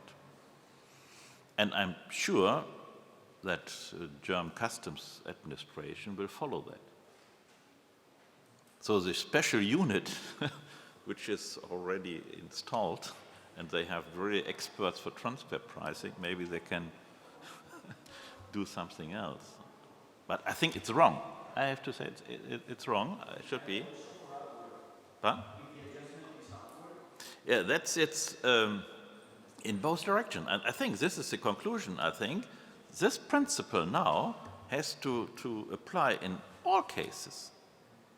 And that's an interesting point. And in the oral hearing in Munich in May, there was mentioned by the judge, by the chairing judge, that he is waiting for cases when the other way around shows up. And consequently, German customs cannot anymore, in case of a change of the transfer price later on, and with the higher, so to speak, higher customs value, cannot ask for more duties. At the time of import, the value, the concrete value at the time of import, the day of import, the day of acceptance of the customs declaration is relevant. Yeah, so, but maybe, yeah. Oh, maybe you take a, maybe you can get a microphone. I'm struggling a bit with with the implications of the judgment, because what the court seems to say is that there is no systematic way of applying those adjustments in hindsight, and whether they're upside or downwards doesn't really matter. At the same time, there's still the general provisions of Article 116 and following saying that if you have overcharged duties at the time of import, you can claim them back. And so if you can prove at some point in the future that you made a wrong calculation at the time of import, there should still be an entitlement to claim those duties back, right? So in essence, the message to the business would then be, okay, we need to come to a valuation at the time of import which is as accurate as possible, right? Based on the facts and circumstances you have at that time, notwithstanding the fact that if a year later it would turn out that that assessment was incorrect and you can justify it with concrete data linked to that specific import, I think there would still be an entitlement to rely on those provisions for repayment. You will see. It just seems that there is no general acceptance of a situation whereby you use an APA which has transfer pricing implications to later justify systematic adjustments to the import value. But the question will be, at the time of import, did you pay too much or not? That's the question then. Yes. And how will you find out that? When you, the problem very often is there is a general amount of money which is changing between mother company and subsidiary or so. In this cases of transfer pricing, it's not concrete this import and the price for this item. And that's a problem. The proof you have to, according to this decision, you have to prove that for this item, the price paid was a different one. Yes, and as a result, for me, this is a sensible judgment. But I feel that there's different opinions in the room. To me, it feels like a sensible judgment. I haven't read it, so I'm basing myself on the information on the slides. But of course, you need to arrive at a value that is accurate at the time of import. Notwithstanding, I think there's still an entitlement to rely on 116 and following, which have nothing to do with valuation as such. To claim repayment if you can prove in 1 year or 2 years or max 3 years that you wrongly assessed the value at the time of import. But it's we will see that. But I think Martin, he has already found several solutions for this case. And maybe some of you have read it already in 2018. Has foreseen this already. Yeah, well, you can have, of course, different interpretation from the court case of the ECJ and, of course, also of this court case of the German court. And you can, for instance, say, okay, they are in total denial with the global trend that we should seek more alignment with transfer pricing on the one hand and custom value on the other hand. Yeah, you could also have, but then if you read through the considerations, say, okay, but they had no other choice to come to this conclusion because the legislation that only provides for adjustments for defective goods and sometimes for discounts and etc., but not for this specific case. But that you can also counter by, for instance, say, okay, but we have like a general refund article under 116, and also the customs authorities are entitled to reassess import duties. So you can have different discussions about that. But if we leave that aside, we can also look at what is in the legislation currently that provides already opportunity to come to a closer alignment. And then I think there are several options which are already there. One of the things is, of course, 166, so the incomplete customs declaration, which you can have. And I think as a consequence also maybe of this Hamamatsu case, we have seen a few years back that the time period to complete that declaration has been extended for custom valuation methods to 2 years. I think this is already opening a position that we can come to a closer alignment between those two. The thing that is missing is clear guidance, I guess, from the European Commission saying we extended that period, especially for these type of cases. And I think you see that in Canada, you see that in the US, all kind of major customs jurisdictions, they have clear guidance about that, and that we should have also in the EU, also to have uniformity within the EU, because that is now currently lacking. If you have imports in all 27 member states, there are 27 different answers. So that is one thing we should do. Another thing, what you can think of is Article 73, which provides for fixed amounts. I think it can be a solution, although I'm more in favor of the Article 160 approach, because in the end, you will then arrive at really the price that is not influenced, whereas with Article 73, that's always a fixed amount, so there's always an expectation, right? Yeah. So I think it's better to use Article 166. I think, and that we will all, we have written that down in that paper that will be published in a few months. We also came up with a different approach, and that it's more or less also inspired by what is happening in other major customs jurisdictions. We can also say, okay, let's come to a kind of arrangement with the, between an importer and the customs authorities, saying, okay, this is a company making intercompany transactions. There is a fair chance that there will be transfer price adjustments, and the importer will be entitled for a repayment, but the authorities are also entitled to do a reassessment in case there is a transfer price adjustment. How does that practically look like? Now, there is such a working arrangement. Ideally, that should be in a binding valuation information so that it is applicable throughout the EU and that there's uniformity, and that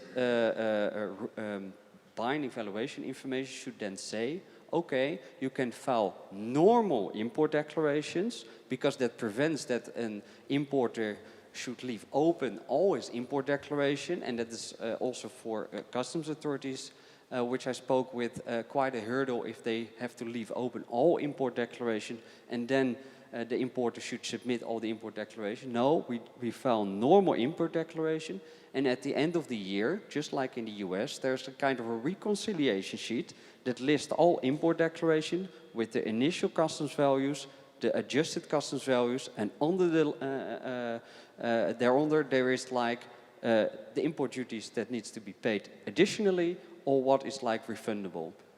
And that's it then.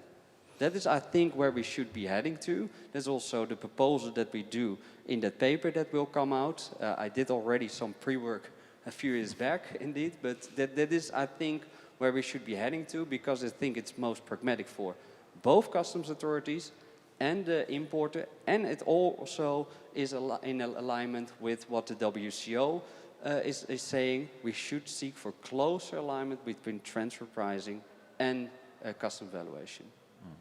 Yeah, exactly. Thank you very much, Martin, for this valuable... Just a little addition to Martin. Of course, Martin is right. We wrote this in the paper, these proposals, and some EU countries already applied this in administrative level, so it is not unfeasible at all. They are feasible proposal we advanced in the papers, so I invite you to read the paper carefully, where we explained why, as Martin said, these are feasible solutions we advanced. Already some countries in Europe, Netherlands, Italy, to some extent, all other countries already adopt this administrative solution. The problem, as Martin said, and we all share this view, perhaps guidance at EU level would be the ideal solution on these topics.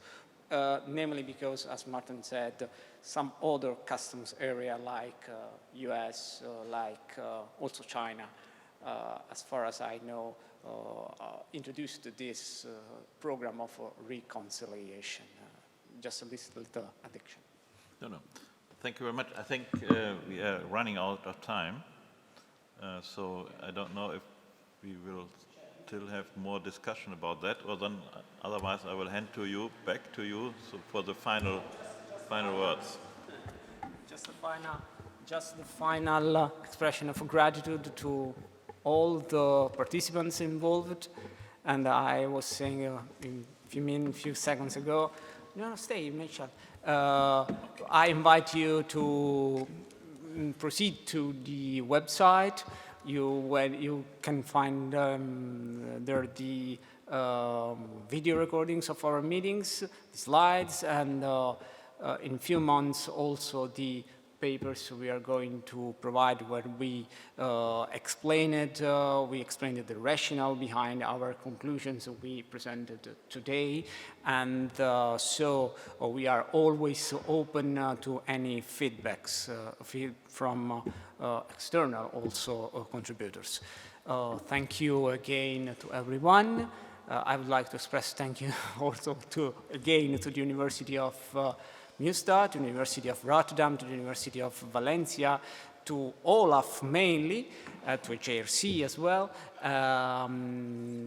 All these institutions made possible the carrying out of this research program. We hope the deliverables and the results will be useful and fruitful for the proper functioning of the European Customs Union, European Customs Evaluation, tackling the fraud, harmonizing the customs evaluation throughout the EU. Thank you.